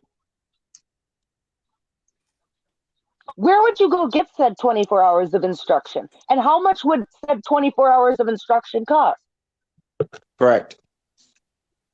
You know, His name and is demonstrate that they will have an insurance policy. Okay, so not only do you gotta do 24 hours of training, you have to get insurance on your gun, which MGTOW said it'd be $800 a gun. Okay, $800 to be insured. Right. Not only that, you have to have a license to display an antique firearm in your residence. It would also have to be a holder of a license that you own said firearm, which means you'd have to register it. Describes the manner in Yeah. which the firearm will be displayed. Okay. Yep. Prescribed by the Attorney General, mind you. So whatever he says goes. And disseminates that the individuals provided storage for the firearm in a safer facility approved by the Attorney General for storage of firearms. So would your home even count? Because that sounds like he could exclude your home. Correct. so No. And have them located at some sort of special locker establishment. Yeah. So What kind of weapon is a military style weapon? What the fuck is that? William P. Barr. Yeah, is William Barr is the Attorney General. For the ATF. Yeah, he's been the Attorney General for a long time. He was the Attorney General for under Trump, my friend. Yes. Yep. So he kept Bob Barr because Bob Barr dealt with Bush and shit. So Bob Barr is shady deals. Okay, shady deals. See, now wasn't that the same Attorney General for the ATF? It's the same one Trump had. I was gonna say, isn't he also the one that was And under even the Bush. Obama administration? Was Barr under Bush or Obama or both? That's what I was asking. Google it. I don't know. Look up what Bill Barr. Look up his career. So you're on his shit. We're gonna go look up Bill. Okay, and then they say too, as a part of the psychological evaluation, the licensed psychologist interviewed any spouse of the individual. Well, yeah, that was the part I would go, or the rabbit hole I would go down with the problematic aspect with the mental health evaluations, because once again, who's administrating them? What kind of curriculum or guidelines are they going to have in place? By the Attorney General. Yeah. So it's got to be conducted in compliance with such standards by the AG. Evaluation is conducted by a licensed psychologist approved by the AG. Deemed necessary by the licensed psychologist involved, the evaluation included a psychological evaluation of other members in the household of which the individual resides, and any spouse of the individual, any former spouse of the individual. Yeah. Right. And at least two persons who are a member of the family of or an associate of the individual to further to determine the state of the mental, emotional, and relational stability of the individual in relation to firearms. So here's acquaintance? my thing. Oh, associate of? What's the definition of associate? Hello? Oh, hold up. No. That all of that is like so many rabbit holes. It's not even funny. Right. So here's the thing that TLO was stating on this earlier before you popped in, Scarlett, right? Right. So this is where TLO pulled the race card. Watch this shit. I didn't pull the race card. You did. No, you pulled it first. No. How would there be any having to do anything to do with this? Because he said, with white people, we will be looked at and dismissed. But when it comes to a black person owning a firearm, it's when shit will happen.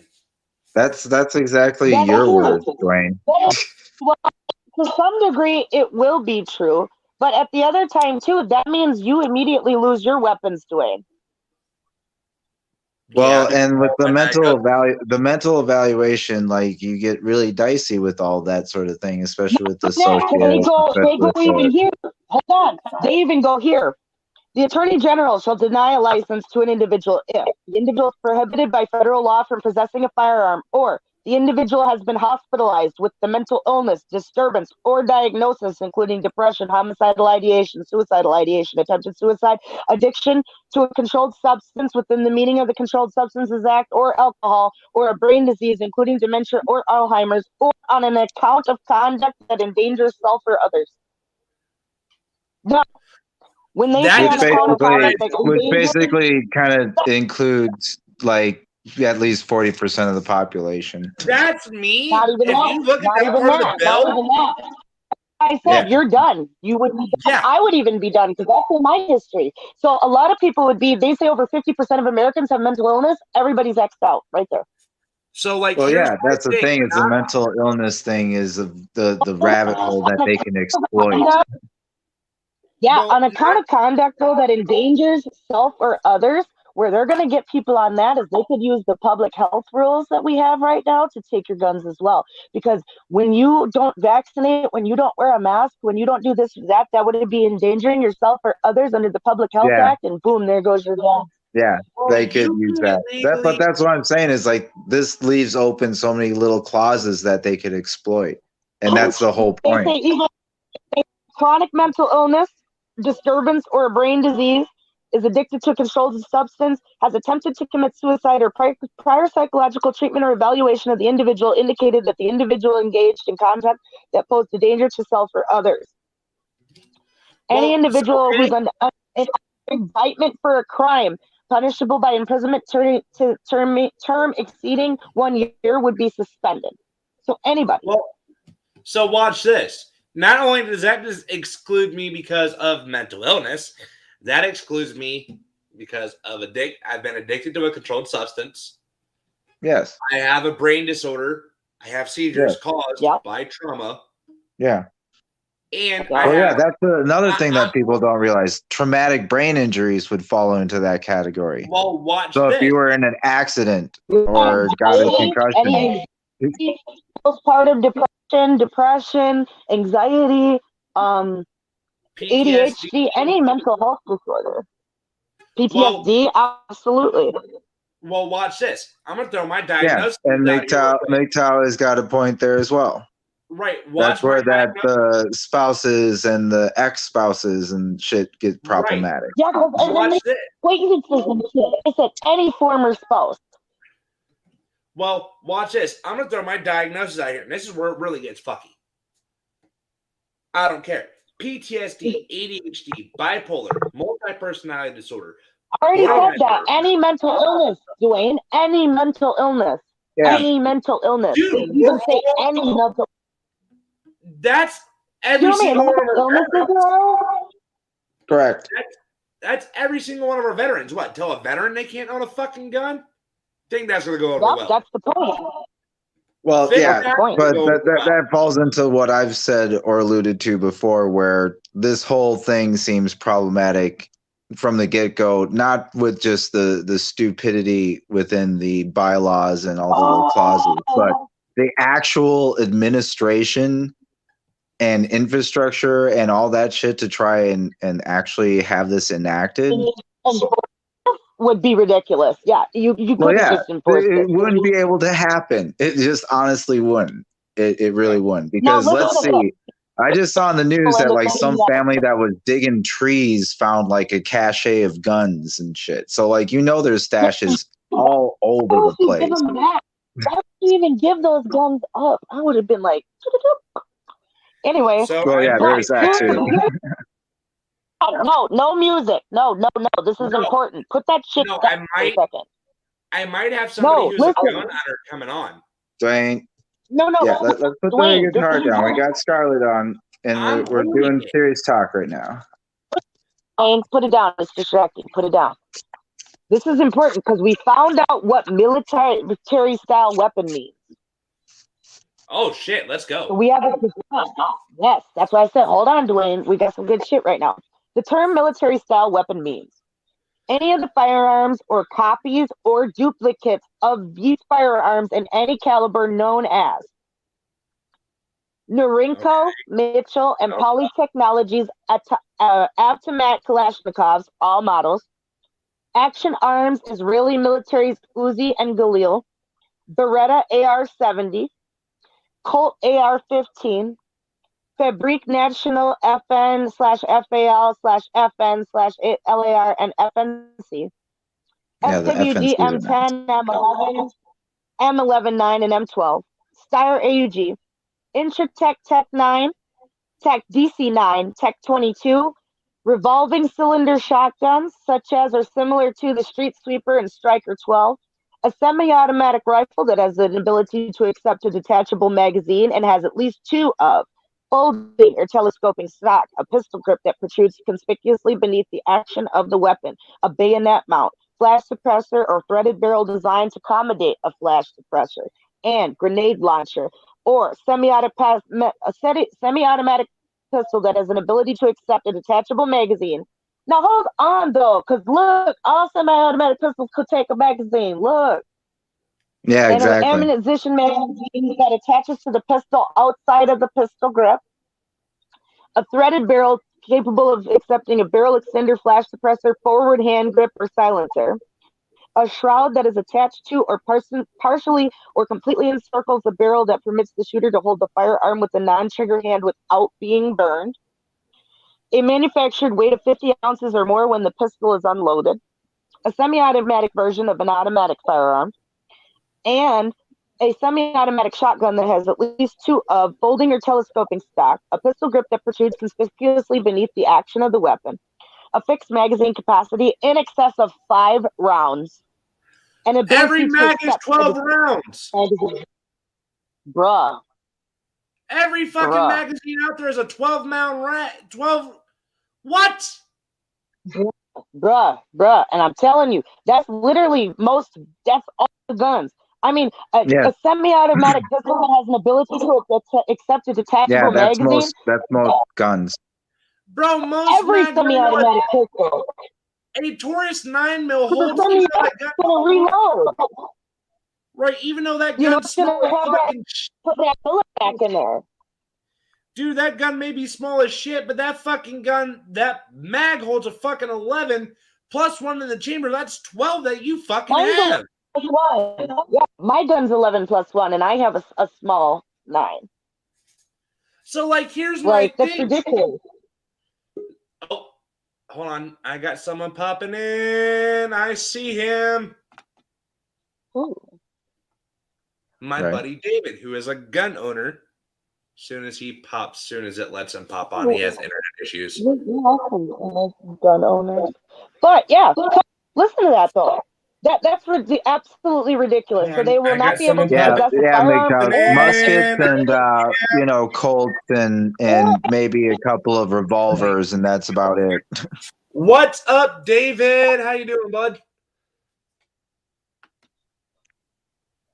David, you're frozen. You won't even be able to loan your gun to someone else. So they will not. Well, that's what I mean, Scarlett, is they have like revolvers and shit. Because you wouldn't be able to own a clip weapon. I'm good. Oh shit. So, right, David, as you won't even be able to loan your gun to someone else. It was David. David, do you have headphones?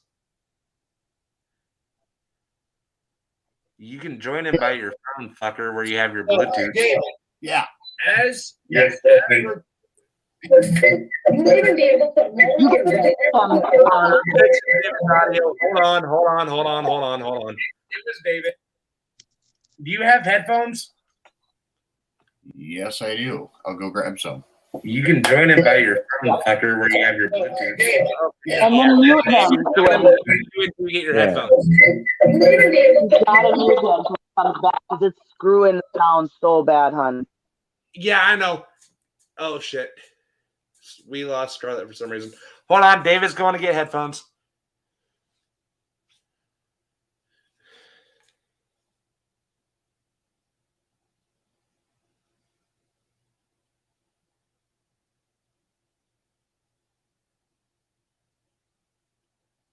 We lost Scarlett.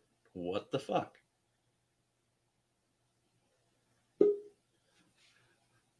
Hold on, he's getting headphones. Give him a second.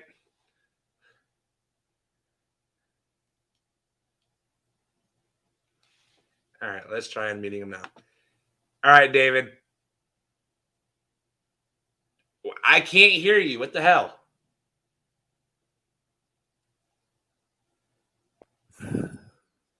Okay, now I hear you. You're breathing. Or is that Scarlett? Hey, there we go. Okay, so David, so what we're talking about is the HR 127 bill that's going through the House of Representatives. So as you were sitting here and you were watching it, so David, I know personally, I'm not going to say how I know David because anonymity, but David we've had this conversation with what they're literally trying to do is control all guns. Now, David's even said there's no way they're taking his fucking firearm. Yeah. Well, yeah, Just that's where I said before is problematic with the application of it. Yeah. And the thing is, with the bill, Scarlett's having internet issues.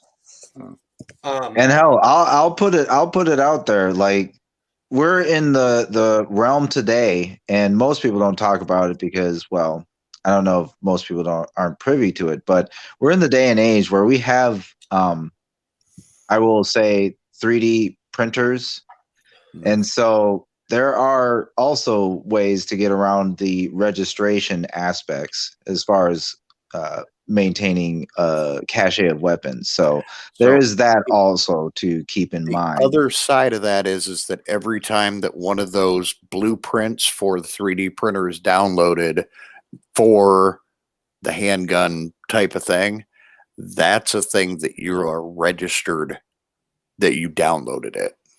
So they're actually keeping track of that. So well, yeah, because I was going to go there because on an episode of NCIS, and the only reason I know about the whole 3D printer things is because of what they call a paper weapon, a paper gun. David, you know what I'm talking about? Yeah. It's a disposable 3D weapon. So it's not detectable going through metal detectors because it's made out of plastic or hard paper, that kind of thing. And it's a one shot, one use thing. Right. So, the thing is that you're not even talking about having bullets be a thing that's detected off of there because you're not using a metal bullet. You're using a 3D printed plastic bullet, one shot or two shots, and it's in and out and done. And then you throw the thing in the recycling bin so that you're at least being environmentally conscious about it. Right, exactly. You're environmentally conscious, but see, that's the thing. That's the issue with this bill is because of the fact, like Scarlett was saying, every gun is a 11+1 mag nowadays. Now I do have mags that are 10, so it'd be 10+1. Right. So what gun even has? I don't even think there is even is a gun besides a revolver that has a 5 to 6 round fucking mag. Right. See, and that's the thing. With the revolver, you're talking about 6 rounds. 6 rounds fully loaded, and it's impractical at best. Right. Right. So here's the thing. Right, and like fucking Migto saying, David, this is the cool thing about StreamYards I was showing you is we can pop comments up.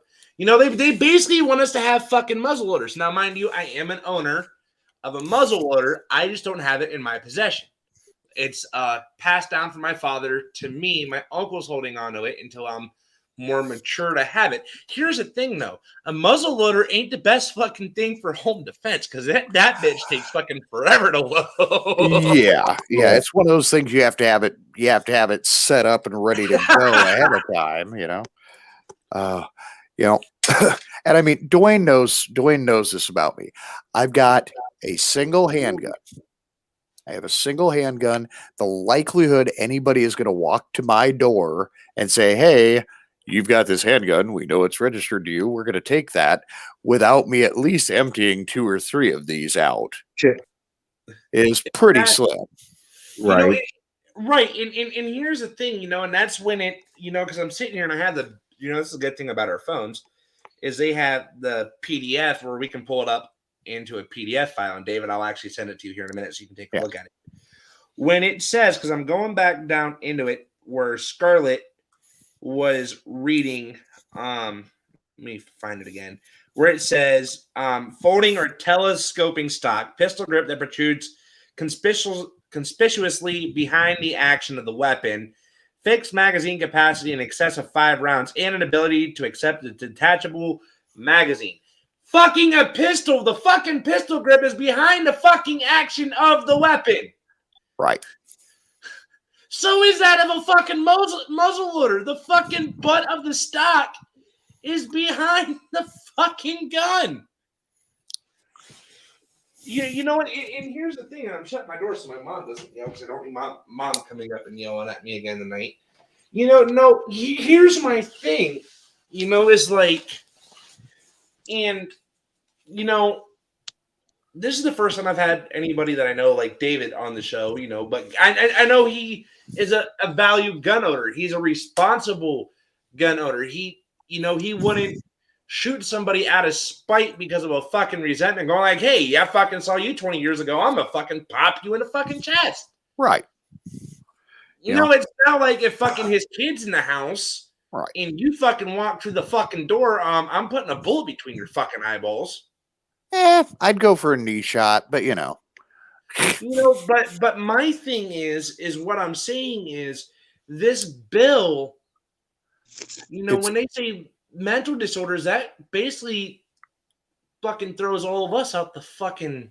Well, and here's the thing: you put the spin of COVID and what COVID has done to the psyche in America in the last year. We, literally, who's gonna have a damn gun? Right, and that's why I'm going like with Texans too. Is like fucking Texas. It's statistically proven Texas has more fucking firearms than the fucking military combined. And that's a lot of unregistered guns. I was seeing pictures today. Somebody in the program I know, because everybody knows I'm in Narcotics Anonymous, fucking showed a video today of fucking over 15,000 guns being taken from the city of LA. Yeah. And I think, David, you're friends with that person, so what video I'm talking about. Yep. So like the National Guard's going like, "Hey, open your fucking door. I want your guns." And that's the funny thing, because police have this thing like once or twice a year where you bring your guns in, unregistered guns, turn them in, you get a $150 gift card, which is less than what both guns would cost. Right. I mean, even just the one 9mm I got, and I got like a deal from the local guy because he knows me, from the shop that I got it at. I spent $350, and I got that's a pretty good deal. Yeah, it was, and it was a really good deal. The guy like totally gave me a great deal on it. But if I'm gonna turn my gun in like voluntarily, no, it's not happening. Like if I go to Cabela's, which is a natural hunting, but that's not what they're asking for. Right. But we're talking. That's not what they're asking for. I brought that up, Scarlett. That's something I Yeah. brought up. That's something I brought up. Like, if Yeah, I didn't nobody's go to gonna. They Cabela's- know better than to know anybody's going to voluntarily turn them in. I mean, I'm sure a few Right. people will, because as noticed by Yeah. these gun buyback programs and this and that, you know. you They know, have like, been successful. I can go to Cabela's Right. for the gun that I want, which is a Smith and Wesson 9mm double stack, is about $450 to $500 fucking dollars. Yeah, You know, now it's going to be 1,500 out of the door. Right, but now you want me to trade my gun in If that's this about $400 passes. to $500 plus rounds, plus 5 boxes of rounds. So that's another $100. You want me to turn in my ammunitions and my firearm for a $150 gift card? Like TLO would say, yeah, no. So, here's the thing. So we've seen in the last 6 months a box of ammo, 50 rounds of ammo I was paying Yep. $12.50 for 50 rounds For of what, ammo. what caliber? 9 mil, What caliber? 9 millimeter. No. So, decent. It's good prices. I pay it a little less where I live, but Cool. Now, here's the thing. I go back to that same shop in the last 5 months. If they have it in stock for longer than 30 minutes, you're buying. they have any. Yeah. They have any. Yeah, if they have any and it's in stock for longer than 30 minutes, it's a miracle. But you're buying 20 rounds for $49. Oof. And Right, and it's so hard to find 308 Yeah. ammo anymore, too. Oh, because yeah. of- To be like, you be able to find about things like that. Simple, and then you find It's right. $25 for a 40 case, you know. Right, it's like me trying to go to the store. Home of federal cartridge. Yeah, you you can know, it's even like- buy a bullet number one. They're made here in my state. You can even find the amount that bullets have went up. The price is exponential, and that just shows demand.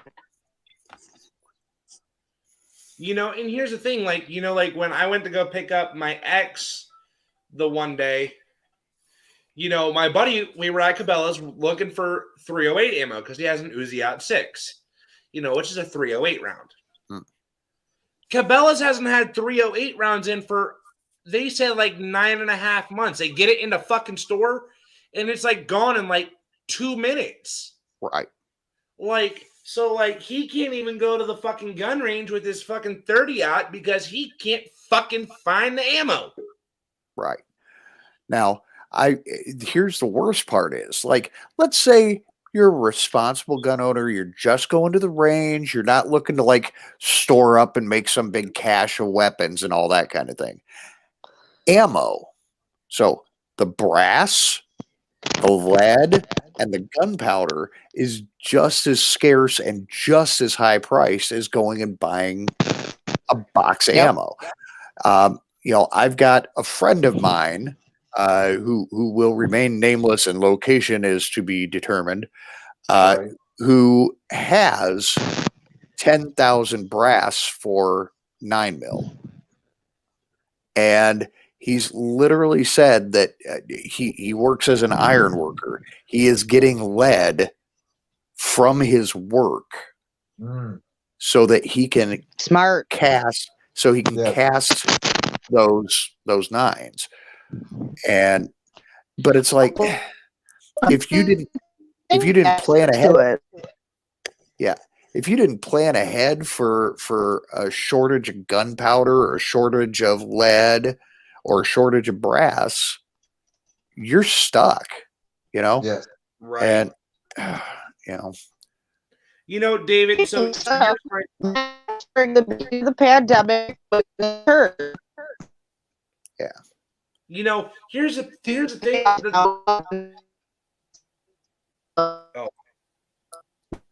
Dude, they are really slapping the fuck out of her tonight, dude. yeah. You no, know, and I have full signal. Yeah, I know. So I don't know what the fuck the stream. I don't know if it's StreamYard. Well, we know, we know, but Yeah, we know. We have zapping issues, David, where they don't like what the fuck we're talking about, and they go like, boop. Yeah. I'll either get kicked, she'll get kicked. TLO's never been kicked. It's me or her. Yeah. You know, like, here's my thing. We've- You know, is like with this, you take a look at the bill, you take a look at the restrictions they're putting in place. And when they say people with a brain disorder or a mental health, that throws me, David, and Scarlett out the fucking window. Right. throws You know, throws a ton of people out the You know, window. and then that throws our veterans right at the fucking door because they have PTSD, anxiety, depression. Veteran suicides are already higher than they should be. You know, so they're right there. Like I said, a fucking military veteran's going to look at them and go like, yeah, no, get Right. fucked, man. You know, Yeah, that's where the application and the logistics. I mean, I highly doubt it's feasible for them to pass it, but the logistics alone would just, yeah, it would overwhelm them because there's just no fucking way. Yeah. There really and then is. Like, I know personally so many people that it would not fly, and Right. it would be just Exactly. too problematic. It really would. Yeah, no. So another rabbit hole that I'm gonna kind of introduce and open up, which can be controversial on both sides. So I've been seeing a lot of more. So I have a buddy of mine. I'm name and location and who the fuck he works for is going to stay fucking classified because I'm not trying to get said person in trouble. A lot of more terroristic threats and a lot more lockdowns have been happening in DC that people don't know about. Right. I'm going to go back to what, Scarlett? I called you, a month ago, and somebody was planning another 9/11 style attack on the one Trade Center that is standing, that has been rebuilt and is about the same fucking height as what the two were. Oh, it's taller. You know, so, I mean, like, honestly, dude, the fucking pandemic around the world, and, you know, let's talk about COVID because David can attest to this. Fucking, they have lifted the mask mandate in his state. You no longer have to wear a mask anywhere you go. So now they've made it so that like cities are still saying you have to wear a mask, but it's not enforceable. And you know, the lovely and talented Governor Dipshit in my state. Who is it? That's more Kim, specific. and it's Kim Reynolds.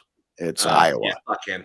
Yeah. Yeah. So she Well, is. good evening there, neighbor. Yeah. Okay. Minnesota. So, okay. Good stuff. All right.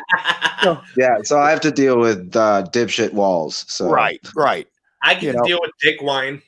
So Now, Minnesota, you guys are dealing with. Are they still doing the mask mandate? And yes, yeah, okay.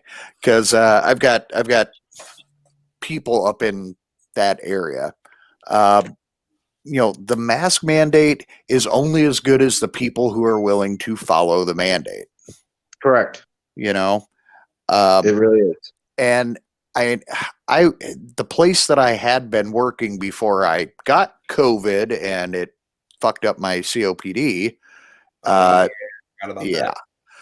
that. Now the place that I was working at, it was, we had signs up say masks are mandatory. We put masks in, you know, sealed, individually wrapped masks up and all that stuff. But the construction guys coming in the morning, you know, all of this stuff, they were just coming in. They were like, you know, fuck you, tell me I got to wear a mask, you know? Right. And it makes it so the level of pandemic issues that it's going to continue to spread. And as it continues to spread and the new variants come through that are resistant to the vaccines we have, it's going to make it so that this isn't just a 2020, 2021 thing. We're going to wear masks until early in 2022. Bullshit. Yeah. Okay. Fauci said that. Yeah, we're David, stuck. when you get a chance to check your WhatsApp, because I just Yeah, I saw that. That document. Yeah, exactly. And that's and here's the thing, guys. I was talking earlier about the anniversary of the show coming up on Thursday, because it's been about a year that I've been doing the show, but it's been a little over a year and a half that I've been on the network with doing this stuff with Scarlett. We looked at COVID when it first came out. It was making the mucus and everything in the bottom, and it's kind of like the bottom portion of your lung glass, which was drowning the shit out of your lungs. Now, when you look at it now, you have that new fucking part of the virus that fucking hit here in Ohio, B117. I saw that. Yeah, I don't know B117. what. It's the UK version of the virus. Yeah. That is here in There's a variant. Yeah, it's the UK variant that's now hit. We have 11 We cases. started talking about.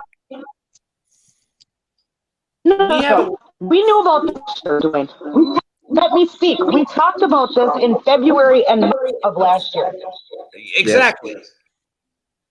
And Exactly. how that Yeah, these cases would take about 20 days to keep changing, and that the virus was ever evolving, and this is why they were never able to create a coronavirus vaccine before now, because it mutates too much to be able to create a vaccine that is reliable. Right. Well, I got a notification today through my MyChart app for Cleveland Clinic, where my neurologist is at, that my age group, which I don't fucking know how, because the next age group is 50 to 60-year-olds. I'm nowhere near that fucking goddamn age range. Could be your pre-existing conditions. I'm available to go get the vaccine. It would be your pre-existing conditions that would allow you to be in the chair. So I fucking wrote a note to my doctor saying, literally, you can get fucked. You ain't touching me with a needle with that vaccine right now. Not What's until the choice? as many people Right now. stop. Not until many people stop dying like they fucking dropped another dead or fucking chilling their teeth out their Well, goddamn mouth. They always will. They always will, by design. Now, I'm going to be coming out here in the next couple of days with a video. And it's from an article from 2017 about Moderna. And it's about their practices and their technology, and how at the time in 2017 they were expected to go bankrupt. But they had 4 vaccines that they were running on that they believed would bring them back into the game. And one of them was a mystery virus vaccine that they would not disclose. But they talk about the technology, and they talk about how Moderna's technologies for mRNA are basically creating our bodies into ad hoc drug systems that create the drugs to treat the body inside, right? So Right. it explains their technology in depth. It explains who the players are who's invested in Moderna, how they've done this technology, why other people believe that the ethics of this technology was faulty, and why this is bullshit. And it's from 2017. So no one can deny what Moderna is or what they did. And so we'll be coming out with that pretty soon. I just have to find a way to really be able to explain it, because it's long and in depth, and we have to go back to the beginning, and we have to go back to some of the research we did last year when we were talking about the Moderna vaccine coming out at the end of January. Right. I remember that conversation. Well, and then here's the funny thing too. So everybody has been talking about the Pfizer company, right? Yeah. So Right. David, you're going to find this interesting. When I went to my doctor's office this past Monday, I had to fill out a depression evaluation. Scarlett, I sent you this photo. This is the photo of that depression evaluation that I got, that I had to take in the doctor's office. Over. Literally on the bottom, it said, and I'll pull this fucking picture up on my phone and I'll show it to you. Literally made by Pfizer themselves. Now, here's my thing. Pfizer came out with the mass fucking quantity of the coronavirus vaccine. You know which? Right. Why the But fuck they're did using they did it? technology.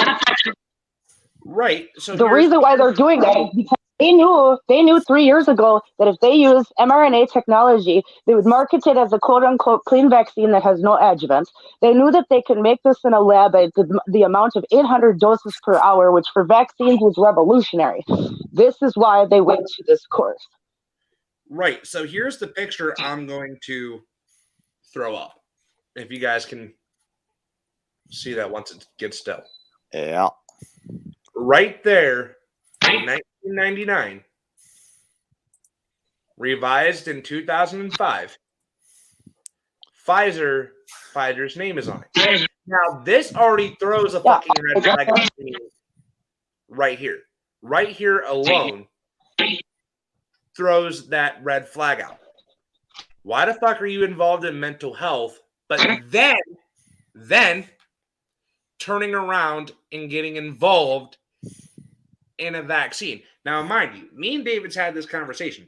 We have both said we're not going to get this vaccine until I don't see as thousands of fucking people dying like they fucking did randomly 30 fucking minutes. Guess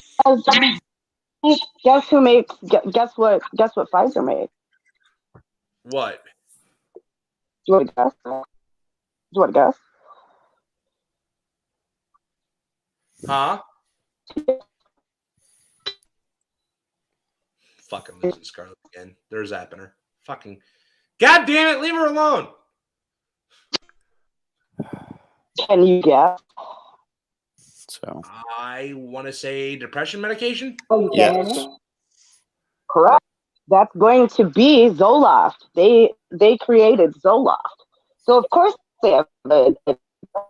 And I used no wonder I had the fucking allergic reaction I did while I was on Zoloft. I was on Forrest and Zoloft. Lilly dominate the top 10 drugs. So they create some of the top 10 drugs. And Pfizer also makes Xanax. Yep. Oh, we lost her. See, here's the thing. I was on Zoloft when I was growing up as a kid. You know, for Effexor is made by them. They also make Effexor. Wow. What the fuck? AstraZeneca makes Seroquel, and Bristol Myers Squibb makes like Abilify. Lexapro is made by the company Forest Laboratories, which they're not as well known. But literally, Forest makes a lot of drugs that people take that people don't realize. But all these companies, they have the biggest rank in this, and they know it. And so they're the ones that got everybody on these drugs. So of course, but Pfizer's always made vaccines. That's something that they've always done. This is why Pfizer was looked at to create a vaccine when it occurred. You know what? But we have to remember what? Yes, Dwayne. Funny thing about Seroquel, since you bring it up, and I'm sitting here. So Scarlett and David, I want to throw a theory at you two. It's Viagra. Pfizer is also Viagra and Advil. Right. So I want to throw this theory at the both of you. So a couple years ago, so when I started Seroquel for the second time in my life, I lost about 20 minutes after taking the medication. I literally completely lost my memory. Like completely. Now watch this shit. 2 years ago when I started having my seizures, I was put on Seroquel. Right. Same thing happened, but it's when I had my first seizure. We lost Gayla. So Seroquel is a terrible drug. But something to also think about, though, is that, remember, Pfizer also makes the vaccine, but they also make the Z-Pack. Now, I didn't know that they made the Z-Pack. Now, that's got me having 1,001 questions, because why didn't they want to take the shine when everybody was saying, oh, you got to take the Z-Pack with the hydroxychloroquine? because you'd think that they would have wanted to capitalize that on a corporation who makes the drug. See, in Scarlett, we've had David. You can chime in whenever you want to. Oh yeah, because I'm surprised you're even still awake. It's just a fair question. You would just think that they would. Right, because when that lady came out in front of the, I think it was, I don't know where the fuck she was, Scarlett, you can remind me. It was that Nigerian doctor who came over here as a state. She was a traveling doctor, came out with a board of doctors and said, I have treated so many patients in office with hydrochloroquine and hydroxychloroquine, yeah. Yeah, I have treated so many people with this and they have improved. I myself has taken both combinations of medication and have had nothing happen. Look at David. People on the hydroxychloroquine as a prophylactic even for COVID. Some people are even on it as a prophylactic. Now, David, so I mean, after it seems to be a very highly sought after drug that's pennies on the dollar. Just makes sense to use instead of expensive vaccines. Why not try to treat the people before they die, even if they do catch it? Right. And so, David, here's my question that I want to ask you since you're on here, since you came on. Right. You have had COVID-19. Yep. Tested negative for COVID. Right. What was your experience like? So mine, no temperature. It was a little spike, but it's been consistently shortness of breath, extreme fatigue.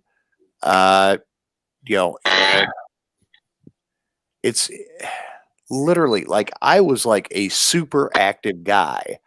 I was working 8, 10, 12-hour days at my job, and I can't go outside and shovel snow for longer than 10 minutes without getting grayed out.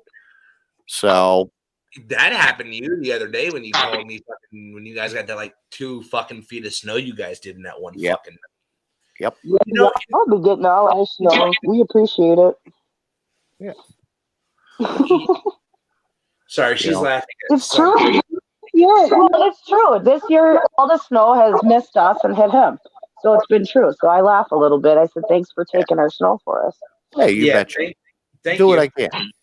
And here's the thing.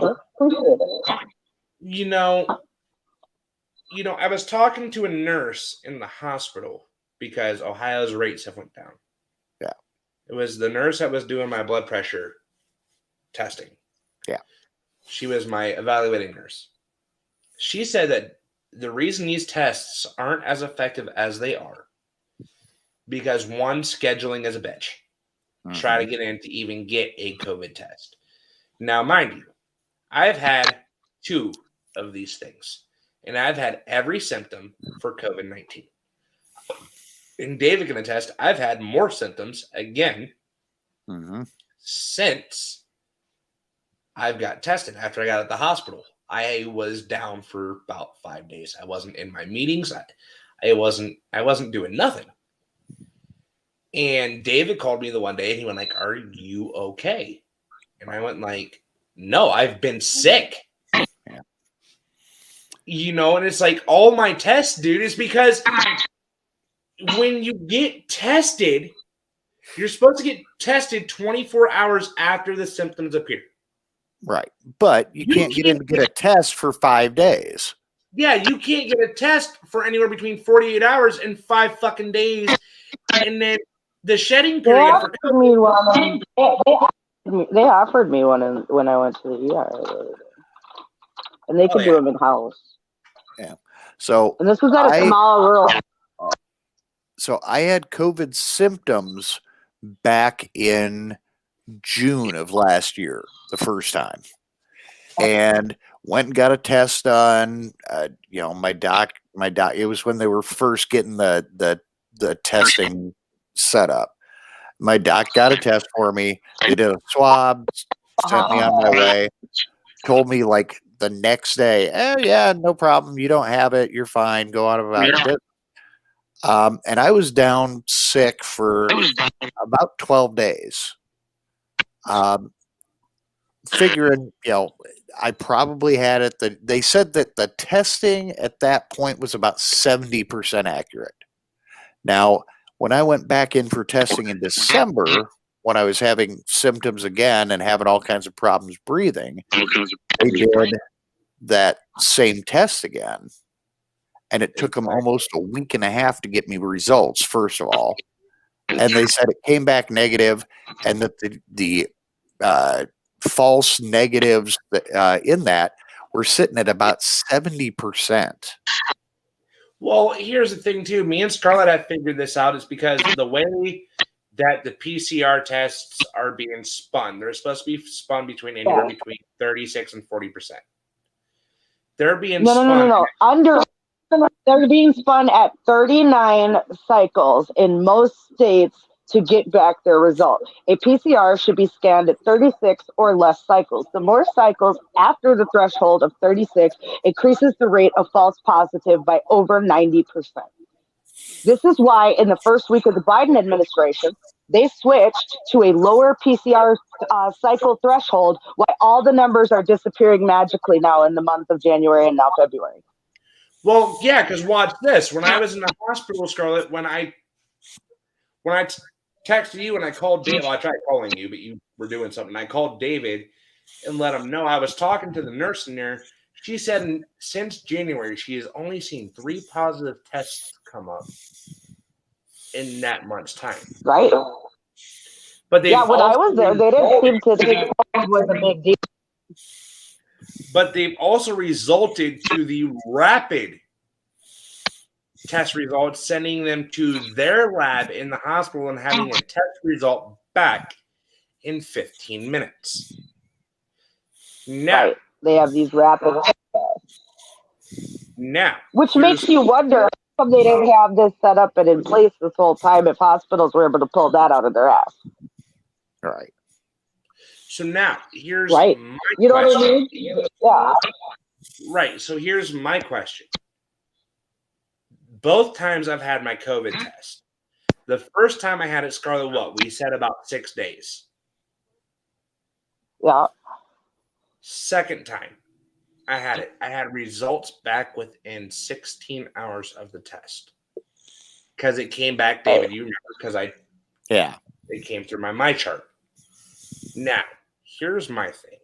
And I'm going to go back to what me and Scarlett talked about last year when I was with my bitch of an ex, but because she's on her shit tonight, dude. She's on her shit, but it's out of my control. It's just a little irritating because she's on her shit texting all of my friends. And I'm hearing about it. I told everybody, she messages you like, look, I don't want to hear about it. Leave me out of the damn. So,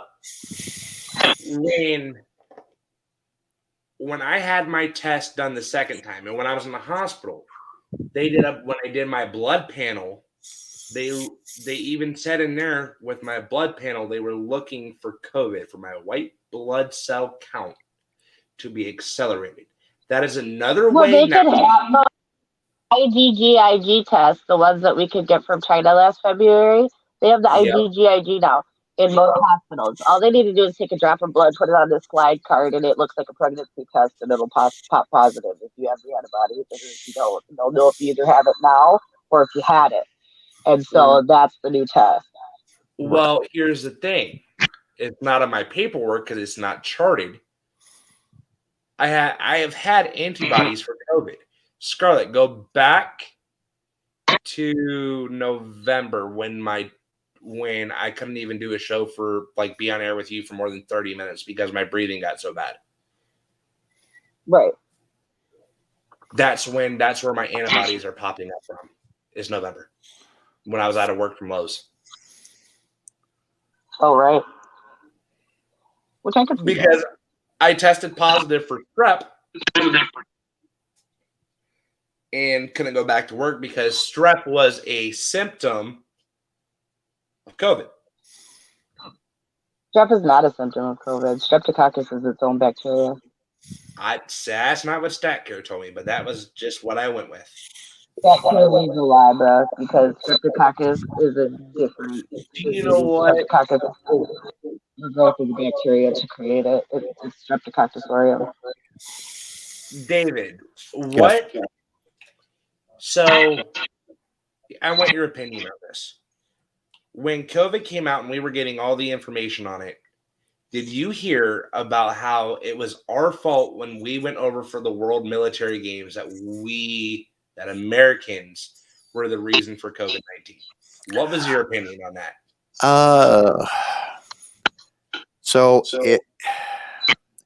Anything that comes out as rumor has a grain of truth somewhere to it. Okay. So the fact that we were over there, because I'm still not 100% convinced that this wasn't a manufactured virus in. Oh, we know it. Yeah. We know it was. The Wuhan Lab of Virology in December of 2019 was deriving ways to get human coronavirus cells or cells of coronavirus into humans. That was their thesis and goal in December of 2019. So literally the month that it popped up in China, at the place that was funded by Dr. Fauci, as well as Obama. And so we know it's manufactured. Why else would they have been trying to drive coronavirus cells into humans to then develop quote unquote vaccines in December of 2019? And we put the paper on air. People can go back and try to find that episode. We screen shared it. It is there. It exists. And it was damning. Yep. With that being the case, I mean, obviously, if we were over there doing war games, we already knew we were going to piss China off. You know, all they'd have to do, with China. So it's all all they the would have to countries do is, at once. all they'd have to do is send one guy who is infected to come and just say, we want to do a quick inspection to make sure everything's legit on the ship for the war games. One guy gets one guy infected on that boat, and the next thing you know, it's spreading. Yeah, did they have to get vaccines? I wonder if they had to do vaccines before they went over there. You know what I mean? Before they deployed, did our military receive vaccines? It's been that easy to put it inside someone. Right, because think of it now, back in December of 2019, my whole family was down for so many days back. We were down. Like, I even went to the fucking hospital, and like I was showing like my fucking lungs were filled with fucking fluid, and they were going like, we don't know what the fuck this is. Like, the doctor even looked at me and like, I've never fucking seen something like this. Right.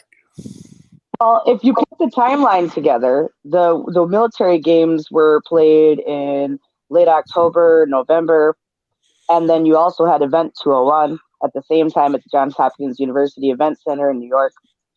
Then you have them working and publishing a paper that they were working on driving human coronavirus cells inside of humans. I found an article the other day that tried to say that they located patient 0, but I located patient 0 over a year ago. And I know exactly who this gentleman is. And it's not the gentleman they try to say it is. They're trying to say it's some other guy whose parents went to a different wet market, yada, yada, yada. No. There's one man in Wuhan, China, who was hospitalized with the unknown respiratory virus. They transported him to 3 different hospital wards during this time, of which he was having lung surgery, but wasn't having any symptoms after the lung surgery and was clear. Then got this mystery respiratory virus that then everyone who came in contact with him also got. Do we have a name on this man? I don't think we had a name on him when we talked about him, but you could go back to the videos from January where I ended up, it'd be between the 28th and the end of the month, 25th and the end of the month, where I pinpointed exactly who the girl was and explained in the clinical literature who he would be and why. Because that's who it is. Now, let me ask you this. With the war games thing, okay, would it make sense? We're sending our military guys over there. What are individual soldiers to the government? They're a resource. They are a commodity. Absolutely. They're a commodity Correct. just like bullets and missiles. So if you want to get that human test trial thing for the COVID vaccine or for COVID to be Yep. produced, what do? You take 5,000 of your commodities, send them in there, send the guy in to infect them, and then you've got 5,000 hosts ready to go. Or they treated them before they left for certain diseases, and then given them boosters for whatever, and then boom, now you've got, by the time they get there, they're incubators, and they're just walking incubators, You know what, all Scarlett? spreading virus everywhere. Why didn't we think about that when we were literally talking about the board games with me, you, and Mr. Tyre on the We did.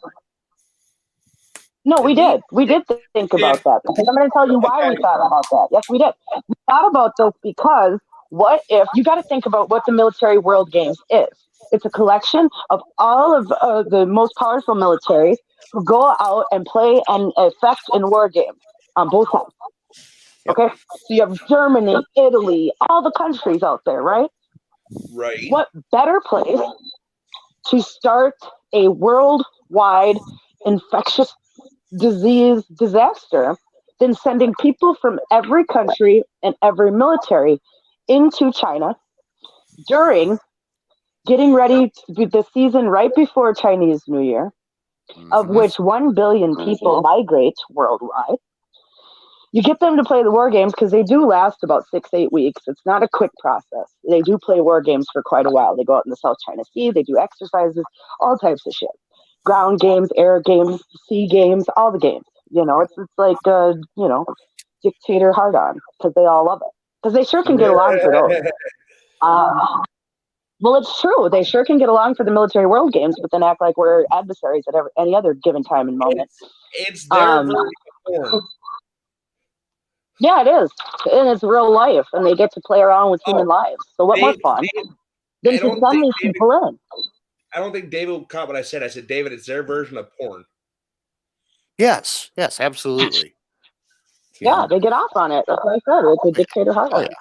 See, and you take all of those major countries that are world powers, whether they're friend or foe to us or just getting along with us because they have to kind of thing, you put them all in that same spot for 8 weeks, you forget about it. It's a done deal. You have just literally picked and chosen which countries you want to propagate that in. And hell, because of these different variants, you could be sending this variant here to see how it spreads in specific populations.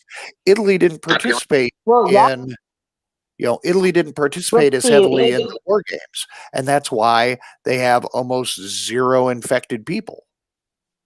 Right. Well, Italy got hit the hardest first. Where they had the most people on ventilators. They had the complete and total shutdown where no one could even leave their house without a letter. Otherwise, you were going to go to jail. But I just have it right now. So they get there like a month before when they start these games, but the actual games were only played for a week. But there's so much preparation for them before they go. And it was held. There was the 7th annual CISM Military World Games. And it was in Wuhan of 2019, held on in Wuhan, Hubei, China. The 7th Military World Games was the first international military sport event to be held in China, and also the largest military sports event ever to be held in China, with nearly 10,000 athletes from over 100 countries competing in 27 sports. The multi-sport event included 25 official and 2 demonstrative sports. 6 sport disciplines such as badminton, tennis, table tennis, women's boxing, and men's gymnastics made their debut in the event. It's also the second biggest international sport event to be held in the year of 2019 after the 2019 FIBA Basketball World Cup. The games were organized by the Military Sports Commission of China, the Ministry of National Defense of the People's Republic of China, and the military commands and the rules of the International Sports Federations. For the first time in history, an Olympic village was set up for athletes prior to the commencement of the games, you see. So it was like that's why I say they were there weeks in advance, because it was kind of like their own Olympics. Okay. And so then they said there was 553 people from China, and there was 230,000 volunteers recruited for the event. And they were held all over. But I'm trying to find the actual countries because we should be able to find what 100 countries were involved. But isn't that interesting? You know, you figure there's 293 countries in the world or something like that. That means at least half were, 1/3 were represented at this event. Right. Hey, by the way, to give an update on where TLO fucking went, he's been kind of permanently zapped. He's trying. No shit. Oh, see, that's the worst. Oh, 9,308 athletes from 110 countries participated in the games. So there was even more people than they said. And that's from everywhere. You name a country, they were there. Sweden, Switzerland, Swaziland, Germany, Hungary, UAE, United States, India, Iran, Uganda, Uzbekistan, Ireland, Italy had 139 people. Uruguay, Venezuela, Vietnam, Zambia, Zimbabwe, everywhere. So, and they talk about a quote unquote conspiracy theory, but we have to think about this because we know the disease would have already been, even if it wasn't necessarily somebody who was sent there as a vector, the event itself would have been a host event for people to then carry this home. And then this would have been maybe the second week in November that people would have even seen symptoms. And then people who would have been infected from them, we might not have seen it till 2 weeks after that, and so on and so forth. Why we didn't even notice it until after the first of the year where it became a concern. But by then it was probably in every other major country of the world because of the migration of China during Chinese New Year. Right. And you know what? And that's the thing. So, David. Yes, sir. So you want to start Scarlett, your smart office and what your Google can do? Oh, this? Yeah. Okay, Google, turn the office light blue.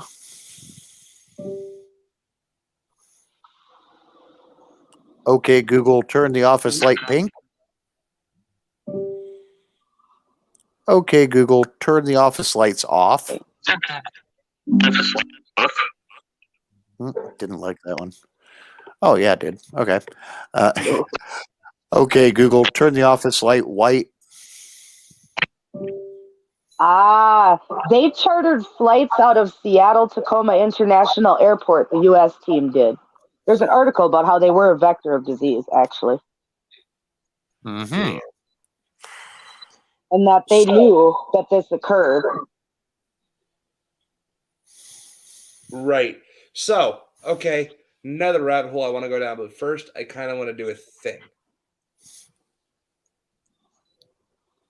So, Scarlett, you didn't know this is coming, which is part of the reason I brought you on here. So, one, I wanted to say thank you for this right here, this network. Oh, you're welcome, Dwayne. Because when I came home last year, in 5 days, I would have came home from Tennessee. This network has kind of made me into the person that I am now. I did this for 3 months, about 7 days a week. For 3 months. Yeah, in the beginning of coronavirus, we were all over on top of it. Like, we were one of the people on the cutting edge of all the information, every detail, everything. And Scarlett, I want to say thank you for this whole fucking last year that this show has been. Because without you, without TLO, without the viewers, this would be nothing. You know, and Thursday is going to be the anniversary show since my Sunday is packed until like 4 o'clock in the morning on Sunday. So I am going to bug off. I appreciate you being here. This was as fun and as good a distraction as you had promised. And Absolutely. we'll have to do this again, Dwayne. I'm here Monday, Tuesday, and Wednesday. Pick your day. We'll figure it out. It's kind of like that other thing we keep trying to schedule. But You guys take care. Have a great morning. You two get You some too. sleep. I know you're Yeah. not going to make it to that Well, 7 p.m. Yeah, you know that I'm getting a phone call in 2 hours and 10 minutes, right? You know I'm getting the same phone call, right? Oh, I'll call you myself. Oh, dude, I have to be up the rest of the night because I have to be somewhere. I have to be with my sister by 11. Okay, well, then just be awake and you know where to meet up with me. Or I'll just call you here in about 2 hours. Oh, I will smack the stupid off of you. You're going to smack the stupid off of her. She calls you in 2 hours. I won't smack the stupid off of her. That costs extra. Oh, because right. That's just you doing. That's just GP. Have a good morning, guys. Love you, David. It's you. Guys, that was David from the state of Iowa, my friend, my family. So, Scarlett, since you're here now, let's talk about how that early hurricane season is going to hit. Yes, let's talk about that. So, apparently, NOAA, actually, National Oceanic and Atmospheric Administration, came out with an article that concerned Dwayne and I.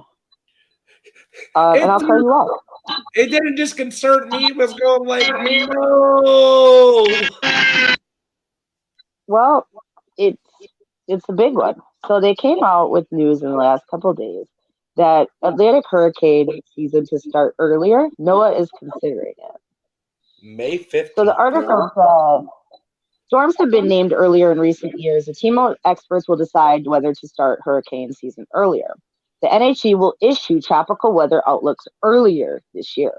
NOAA is considering the jump to the official start of the Atlantic hurricane season after a string of years where the first named storm in the basin has appeared before June 1st. A team from the National Hurricane Center and the National Weather Service will likely take up the topic this spring.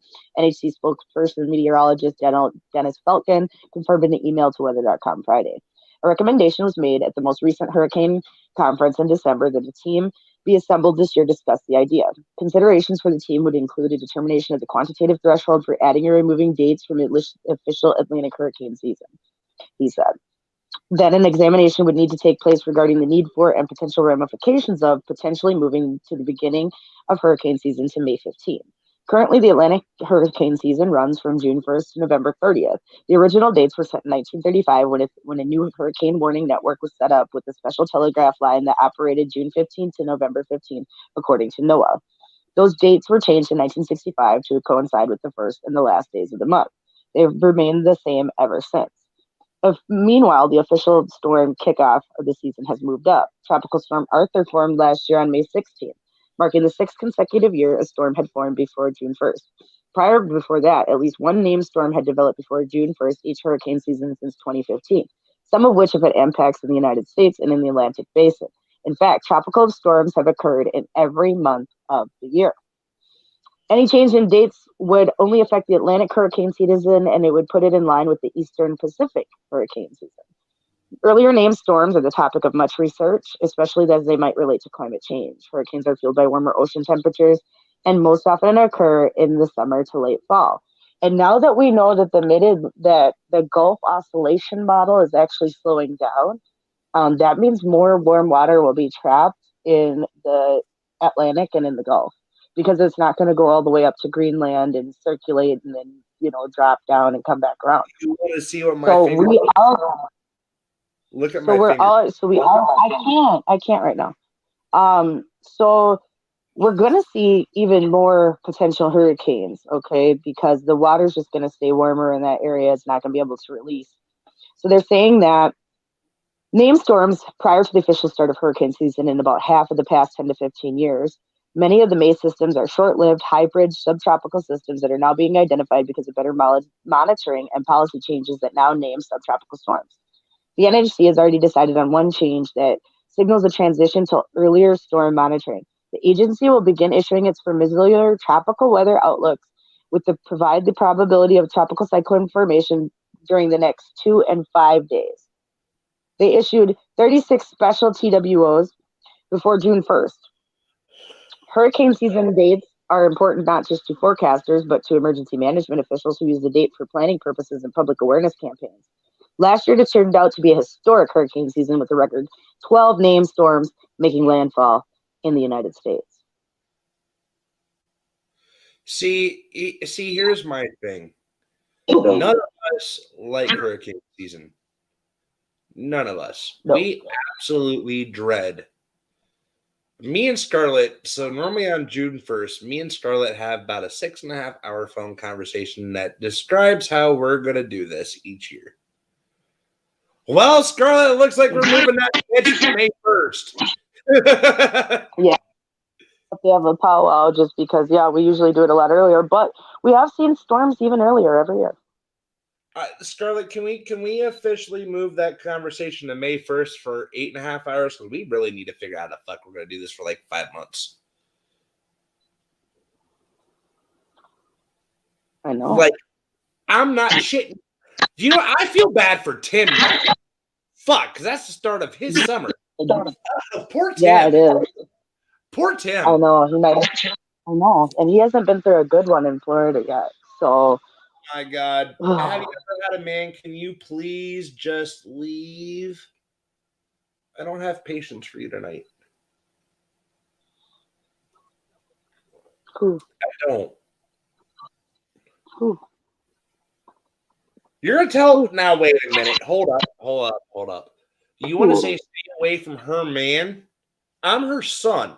How about you stay away from me before I stick my mother on you? Oh my goodness. I love you, Scarlett.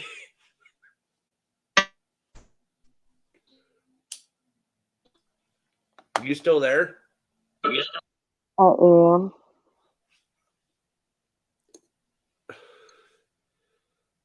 Oh, fuck. You had an audio issue.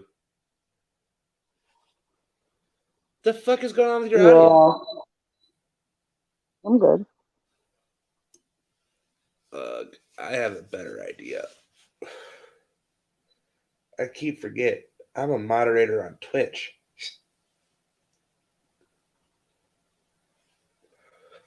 I keep forgetting I have the power of Twitch in my hand, Scarlett. No. Your favorite's here, though.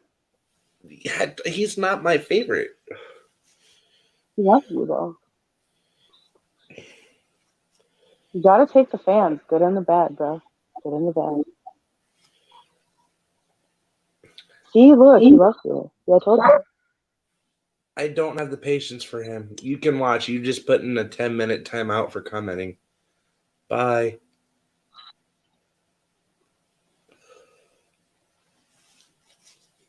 I know. I don't feel love, though. Why don't you feel the love? It's weird having another guy call me babe. I mean, how do you know it's a dude? You don't know that.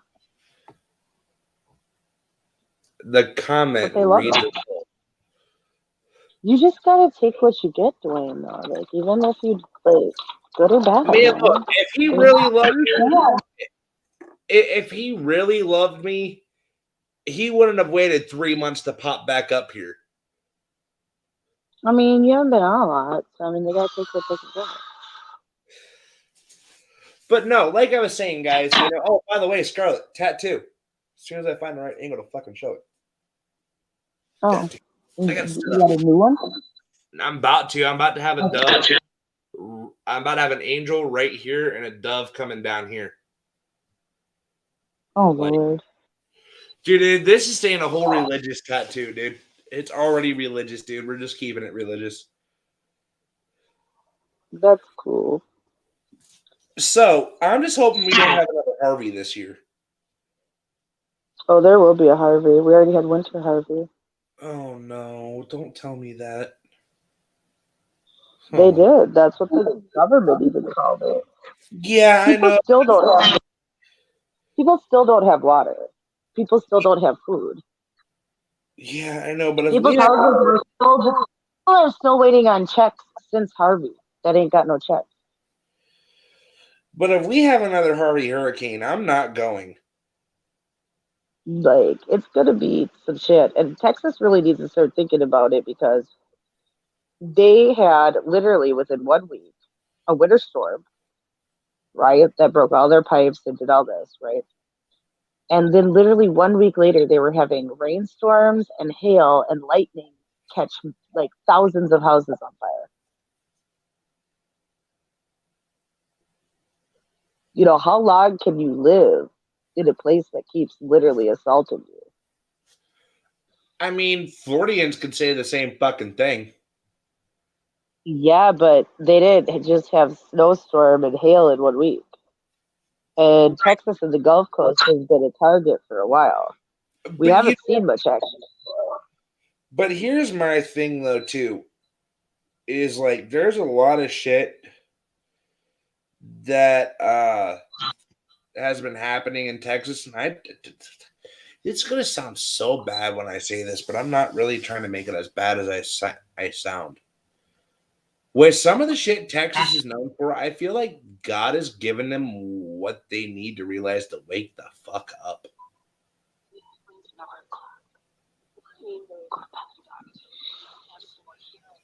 I mean, I hate saying that, I really do, but there is so much scriptural text you can put into what just happened in Texas. Like, so much.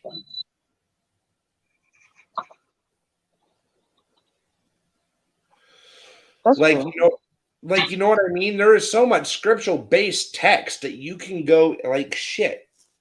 Watch this. This is one thing me and Scarlett are actually good at when it comes to both of us. Hey, I know how to use this app. Stop it.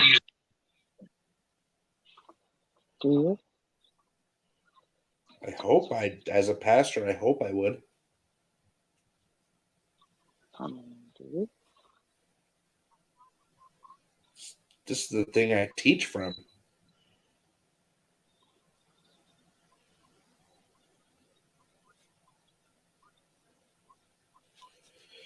All right. Well, I want the Bible. You don't have nothing for natural disasters.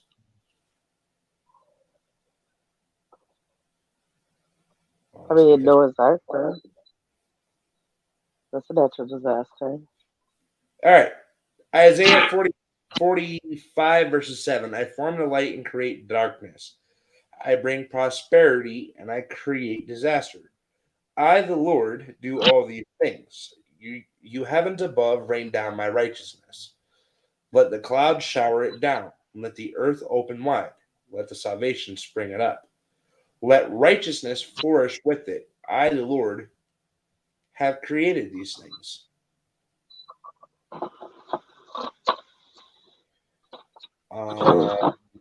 Going into more natural disasters.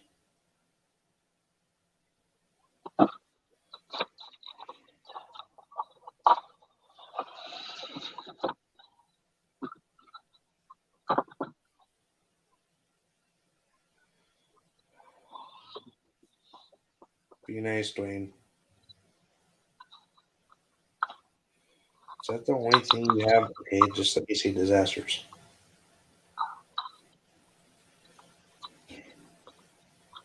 You'd think they'd have a little more than that, but maybe not. Disasters follow disasters. The whole world lies in ruin. In an instant, my tents are destroyed, my shelter in a moment. Jeremiah 4:20. The Lord relented and did not bring on his people the disaster he had threatened. Exodus 32:14. Go into Deuteronomy. The Lord will send fearful plagues on you and your descendants, harsh and prolonged disasters, and severe and lingering illness.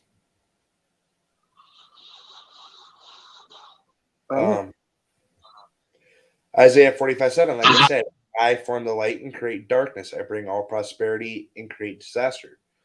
I, the Lord, do all these things. Isaiah 31:11. Isaiah 3:11.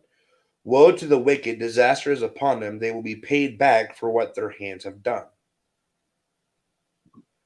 Whoever mocks the poor, that was Isaiah 3:11, I just said. Proverbs 17:5. Whoever mocks the poor shows contempt for their maker. Whoever gloats over disaster will not go unpunished. I mean, it doesn't get any more simpler than that. I mean,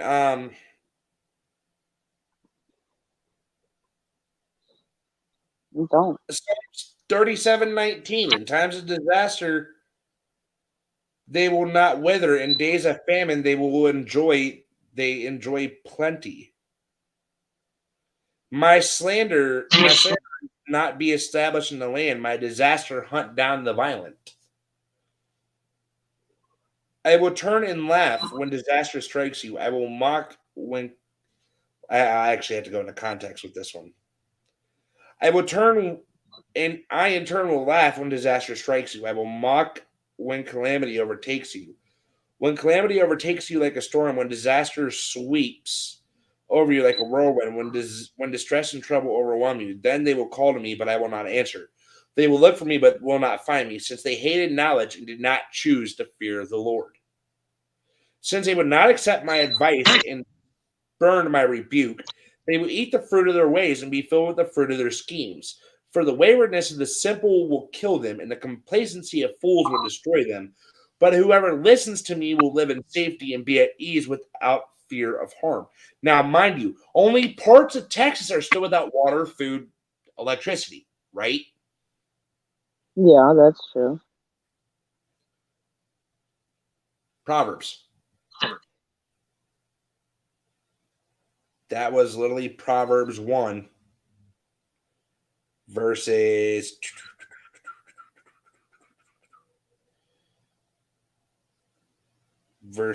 hold on, I'm trying to find it. Verses 26 through 33. That I can biblically support what's happening in Texas. I mean, I don't know if I support that necessarily, but I mean, maybe. Is that I why all of this is No, happening? but I I'm just saying mean, right, scriptural text. right. But it could apply to any disaster. So is it specifically talking about this one? I don't know. No, I mean we can even go into hurricane season at this parts of the world. They get hit with fucking hurricanes and tsunamis. Well, yeah, that too. But you know what I'm saying. Right. We can even take this into the coronavirus. Shit. Well, I Let's mean, go. that's just it. Is this the wrath of the Lord? Is it retribution? What is it? You know.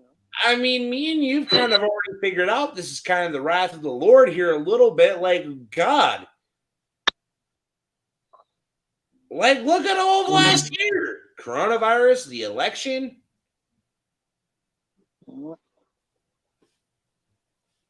I mean, It's been wild. are we literally going back to David? Yeah.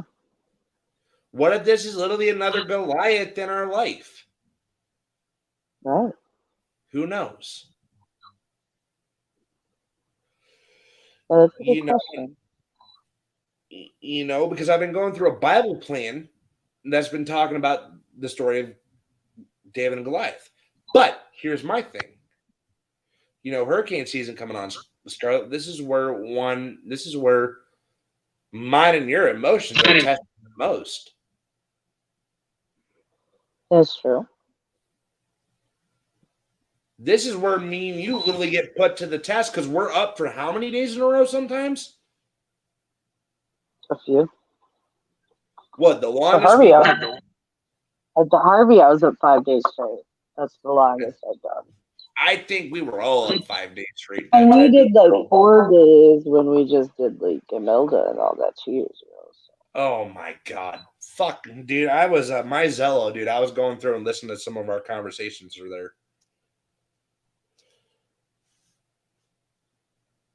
Yeah, that's wild. And I still remember that because my mom was asking me what happened with that, and she went like, "So how do you figure out Harvey was going on?" I'm going like, Scarlett called me, I cussed her the fuck out, and then she told me to sit down and shut the fuck up. This was going on, and I need help. Right. She went like, "Where was Watchdog?" I'm going like, "Nowhere to be found till the middle of the fucking night." So the next morning. Yeah, he got on about 9, 10 o'clock that night when we were dealing with all the fucking people stuck in that one bridge, remember? Oh yeah. You know, guys, a lot of people ask, and I've gotten some Facebook comments that I've had to take down too because of just the fact that anonymity can be broken. A lot of people are asking, how do me and Scarlett fucking mentally prepare ourselves? How we buckle down, suck the fuck up until we're done. Pretty much. Or after that storm's over, me and Scarlett will have a crying session over the phone. Yeah, you gotta decompress. We don't want to admit that we cry. I mean, shit, you guys see me break down and cry last year during the first one we've ever done on here. Yeah, I mean, everybody's cries when you cry. I mean, but the reason I literally broke down and cried because I was in that part of fucking Louisiana when fucking Harvey hit. Right. That's where we were stationed. Right. And a lot of people ask, like, how do you deal with the same place getting hit over and over again? You don't, but you get to know those people, so then it makes it almost worse, honestly. And when you get told to go fuck off because you don't know what you're talking about, when we literally helped you through the last storm, and you're gonna look at me and tell me to fuck off. Okay. I mean, yeah, some people's pride gets to them a little too much. Oh my god, I remember the night. Since we're talking about hurricane season, I want to reminisce with you about some old memories and just let them hear. Remember the night you literally almost lost your fucking coal on somebody on fucking Zello? That was a night to remember.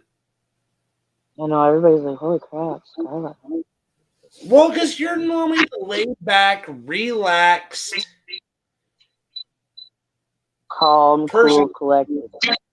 Yeah, because you're always on the updates every half an hour. You were always coming over the comms. But I remember when someone told you to shut your bitch ass up, and you just went like, "Nope, you lost it." I did. I was over it. You went like, "Damn it, listen." And we had it where nobody can interrupt a moderator. I swear to God, she went on a 10-minute rant. I did. I was like, I don't ever say anything, but today is it. Like, this is it. This is too much. I remember when Watchdog overrided you, and he went like, "How dare you?" That's what I said. She went like, "How dare you? How dare you fucking interrupt me?" And we didn't hear anything the rest of the rant from him until she was done. He went like, "You done yet?" And she went like, "You know what, Watchdog? Fuck you." I'll be done. Dude, I've learned never interrupt you in the middle of a fucking rant. Yeah, that's a smart thing. That's a dangerous territory. It really is. And it's like, here's the thing, like a lot of people have asked, will you ever go back into a natural disaster zone? Yeah, I will. Is it going to be hard? I'm not going to lie. Ask Scarlett how fucked up I was when I came back from Harvey. That's true. We all were, though. It changed all of us. It changed, like, we actually lost 2 people from suicide because of that. Like, y'all don't get it. We were pulling babies out the water, like babies. It was bad. Like, there are some nights I still see that little dude's face in my head going like, oh, God. I mean, it was awful, to be honest. Like, it really gave everybody who dealt with Harvey, either directly, indirectly, physically, or not, were affected by it. Dude, we were all changed. Yeah, every single one of us. I don't think you could have been a part of the cruise that we were a part of. There were so many groups that first time, like during Harvey. I mean, there were so many rescue groups that popped out of nowhere. And this was 2017, mind you. So they had just had the Lake Charles event the year before in Louisiana where they had all the flooding. That's where Cajun Navy was founded. Cajun Navy came out of a need when their community was completely flooded and the government didn't do a damn thing about it. I mean, And it wasn't on the news, and it wasn't headline, and it wasn't what people thought it was going to be. I mean, what? The team that you hooked me up with was about a team of 60 people, 10 divers, 20 medics. About 10 divers, about 50 medics, about 10 boat operators, and all of us were armed. Mm-hmm. Well, you had to be. You know, there was about 60 of us going into uncharted, dangerous territories. You got fucking gator. Man, fuck. Look, I seen a gator in that motherfucker. Yeah, no, I ain't getting in the fucking water. Fuck that. Yeah, there's all types of snakes, gators, all types of stuff. Dude, if it wasn't for my boots, dude, I would have fucking got bit by a fucking water moccasin, bro, and I would have fucking been dead. Yep, that's true. I felt that bitch grab the fucking top of my boot, dude, and I fucking grabbed my knife and got the fucking head off. I was like, yeah, no, fuck that. Dude, like, you people, you guys go like, oh, but hurricane season ain't that bad. It can't be that bad.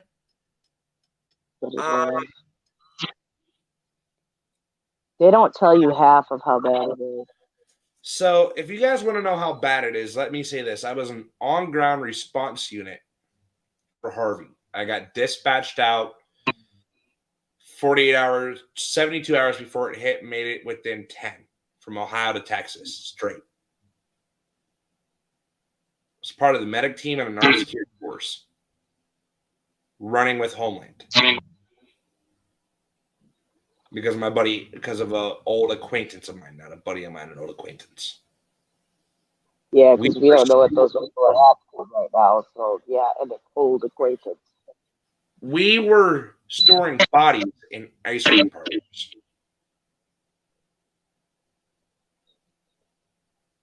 And any other cold storage we could find.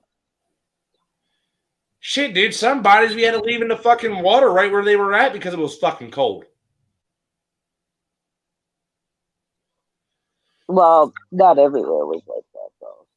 No, only certain parts. Certain parts that had been like fucking days.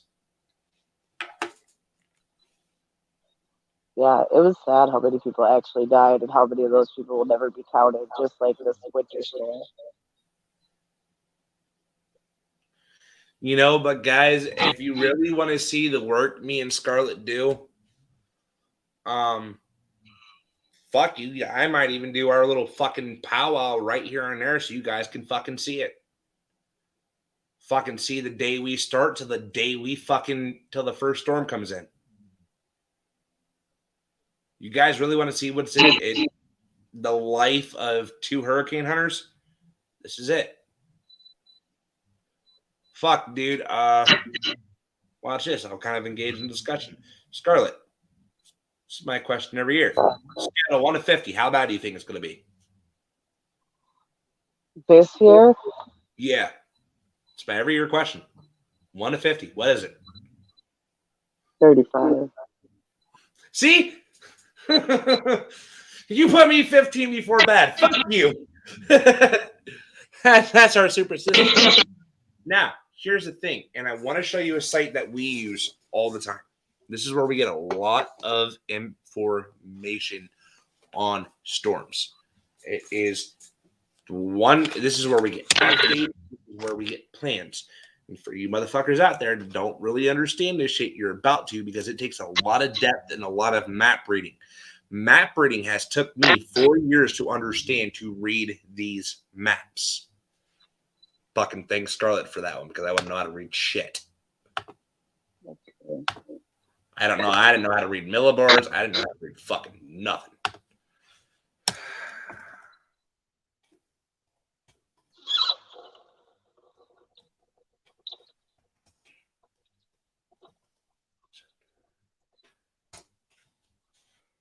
So, since we're talking about hurricane season, me and Scarlett will actually fucking fill you in on shit. So watch this.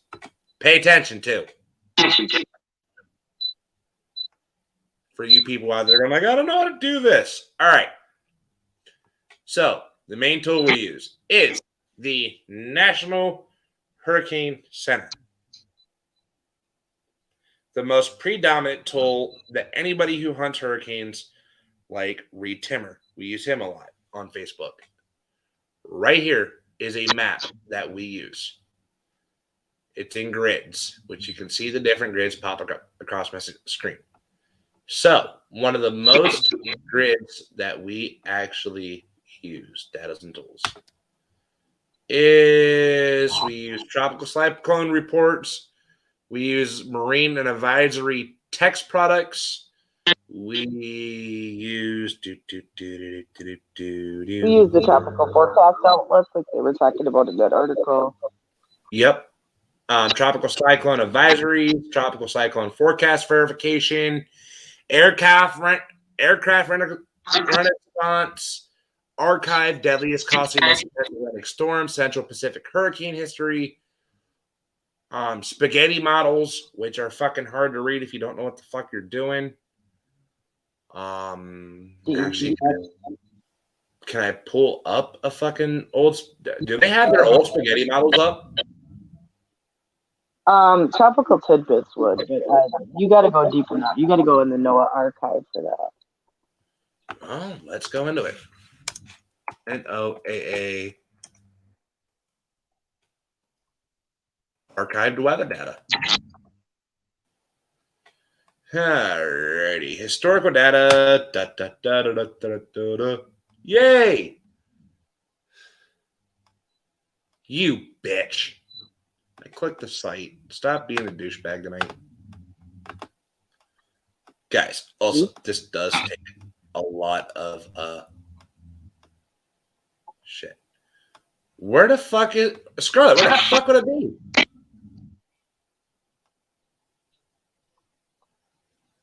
Right here? Because I clicked that one and it takes me somewhere else. Yeah, look at historical data. That one, yeah.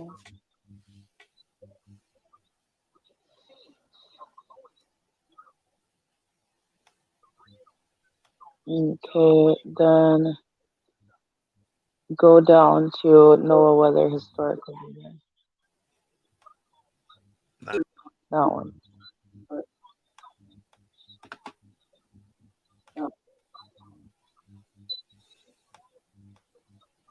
It does this again.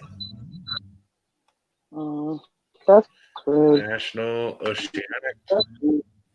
They're being rude. I don't like them right now.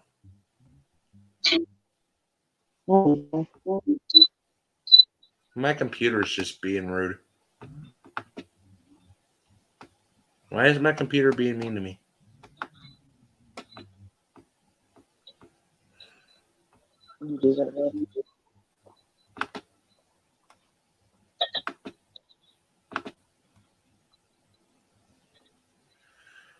Stop it!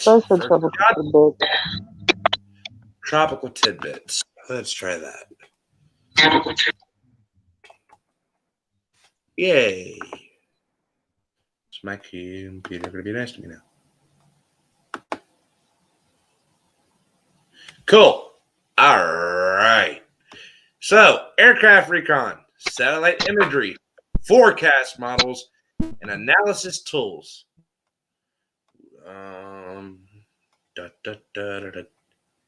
Hurricane season analogs. Aha. Hello. No. For the storms, it'll show the last storm that there was. Go to current storms. Oh, current storms? Okay. Spaghetti model right here. Yep. Pull that motherfucker up. All right, spaghetti model. Let's check this out. So, Scarlet might have to correct me on what it is. This is literally the path of the hurricane the whole time the fucking thing is moving. Well, what these are the different forecast tracks put into one plot. So it's going to be the GFS models. And all those different colors are at different millibar height. As like hurricanes or dropsons are sent into the storm to measure height So a and then hurricane, measure at the height. right? A hurricane can be seen outside of the Earth, depending on the height. Now, when we're talking, so when you see 104 millibars, 991 millibars, 986 millibars, and 966 millibars, this is the pressure this thing is packing behind it. Normally, 996 millibars, what, Scarlett? That's about anywhere between 80 and 120 miles per hour. Yeah, usually. I'd say about that. I was gonna say like low Cat 1 is usually about what you see, 996 millibars. As you start going into the 980s, 970s, 960s, you're talking maybe a 2 or 3, 950s, 940s, 930s. Not that other hurricanes haven't happened at these millibars, but it's just a good idea. You're going to be getting, Cat 2, Cat 1 storm, Cat 5, Cat 4 and 5 storms. So as it goes down the millibars, the intensity increases. Right, and here's like the color chart, like right here. As you see, 110, Yep. 105. So it starts off here. Height.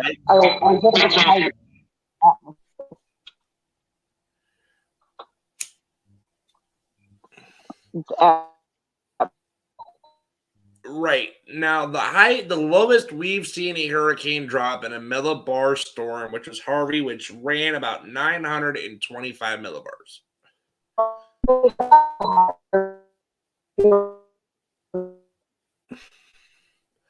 Hold on, hon. You're breaking up again.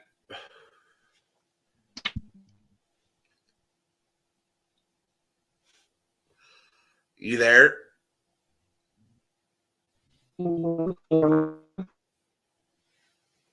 So we've seen Cat 5's low kind of at a low millibar, at a high millibar, which can throw the variant of the hurricane off because we don't know the force it's packing behind it until it hits land. Irma was on and off with her millibars. The lowest Irma, I think the highest Irma lowest ever went was 966. But she packed a storm behind her. I lost Scarlett. Scarlett, come back. Because baby, come back. You can blame it all on me.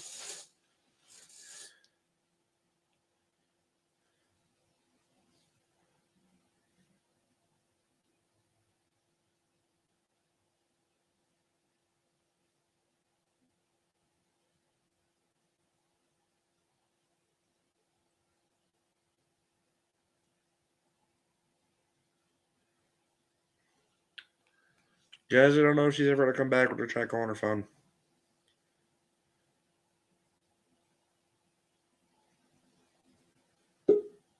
Oh, no, we're not. Scarlett!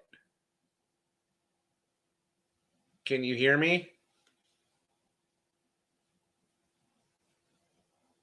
Scarlett. Hello?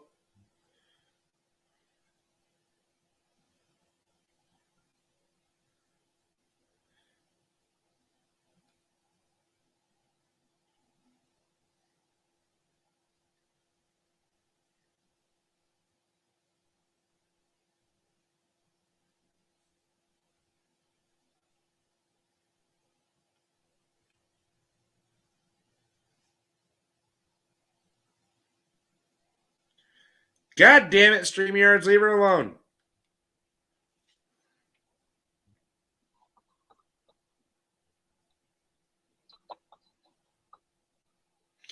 Irma was the lowest millibar storm in 2017 at 914 millibars. Scarlett, you have audio yet?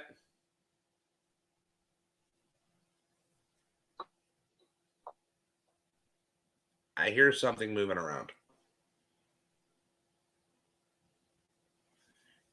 Do you want to call my phone? That might work.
Scarlett,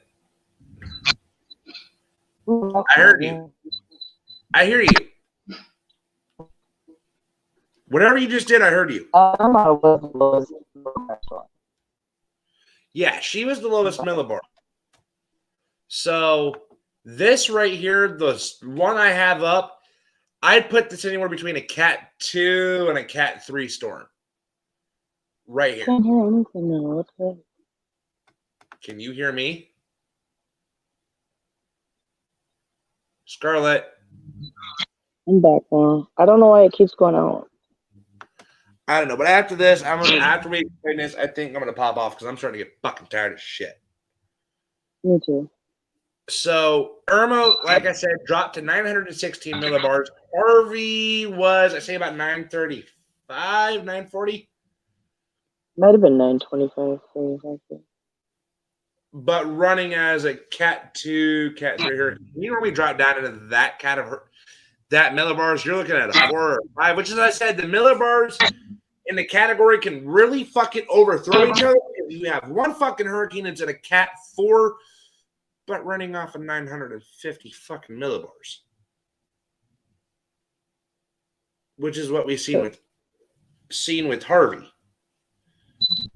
But that bad motherfucker ran some fucking power behind her. You know, so I mean, guys, here in the next couple months, you know, I might just honestly have a session where me and Scarlett actually just sit here and explain this to y'all, where she has better signal. I have all the shit I need to have pulled up for the session for you guys, because honestly, I would like to have a team this year. You know, we'd like to have a team this year where we can get help. And by the way, guys, side piece of the fucking tattoo.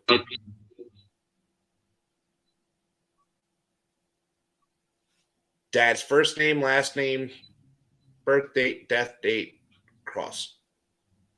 Took about an hour and a half. Hour 45 minutes. It hurt, like, up here. But, like, most of it felt pretty good. But, guys, Mikto said D snaps. Fucking Mikto. Mm-hmm. I thought that was hilarious. You know, but, guys, hurricanes. Right, but after this, we're going to get the fuck out of here. Hurricane season, guys, ain't a joke to us. It's something we take pretty seriously. So if you guys are just going to come in here and troll on hurricane season, the days we're doing hurricanes, I'm just going to block you. That's my rule. You get blocked. I don't have the time nor energy to deal with you when I'm trying to save other people's life. Because me and Scarlett literally will stay on here for 12 to 14 hours on air just to fucking get through a hurricane. One of us normally ends up falling asleep. Like 12 hours in. Normally me. Sometimes her. Rarely her. Mostly me. Mostly me. Because I don't have the energy like I used to. But guys, this has been an Yeah. amazing show tonight. So much younger than you, Dwayne. It's ridiculous. How do I have more energy than you? I'm older. But guys, it's been an amazing night here. Scarlett has made her appearance finally after the Texas storm, and hopefully we see her again sometime this week here back in the Night Talk. This is my original co-host, which you better be there on Thursday for the anniversary show. What time? I'm probably running 8 o'clock my time, 7 o'clock your time. Okay, let's see what I can do. But guys, we have the anniversary show coming up on Thursday, March. Let me give you a date. Thursday, March 4th. The anniversary is on Monday, March 8th. Guys, I'm doing the anniversary show early because, like I said, I have that next week planned out. March 8th, guys. March 4th is the anniversary show. March 8th is the 1 year marking of the Night Talk here on the Freedom Revolution Network. Guys, thank you so much for being a family. Thank you so much for having our backs. We love each and every one of you. Scarlett, do you have anything to say tonight? Yeah, it's a really there. We're going to resolutions and it's going to have to include getting a colored red pill about things. And so I'm coming back with a little bit different perspective that you might all seem cynical about, but it's a conviction, observation, and other things. Yep. We're going to see what happens. But, we want you guys all to be there on the journey with us. We have a lot of new exciting changes happening, good things going on. It's just been a real slow start to get back to the relaunch, and, we'll be doing that soon. So just stay tuned for all types of new fresh things on the Revolution Network. Right. And if you guys haven't checked out our Facebook page where most of the updates do go over to Facebook and find Freedom Revolution Network. Like the page. Like us here on YouTube, Twitch, I believe. Like us on Twitch. So, guys, get over there, check us out. And, guys, we love each and every one of you. Scarlett, you want to go ahead and give your exit like you normally do?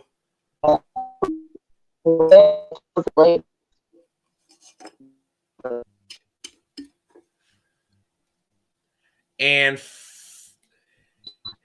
from the seas to the skies, and from a country made, from a world made by God and His understanding and by His hands. Good night, universe. Oh, let me edit, you stupid thing.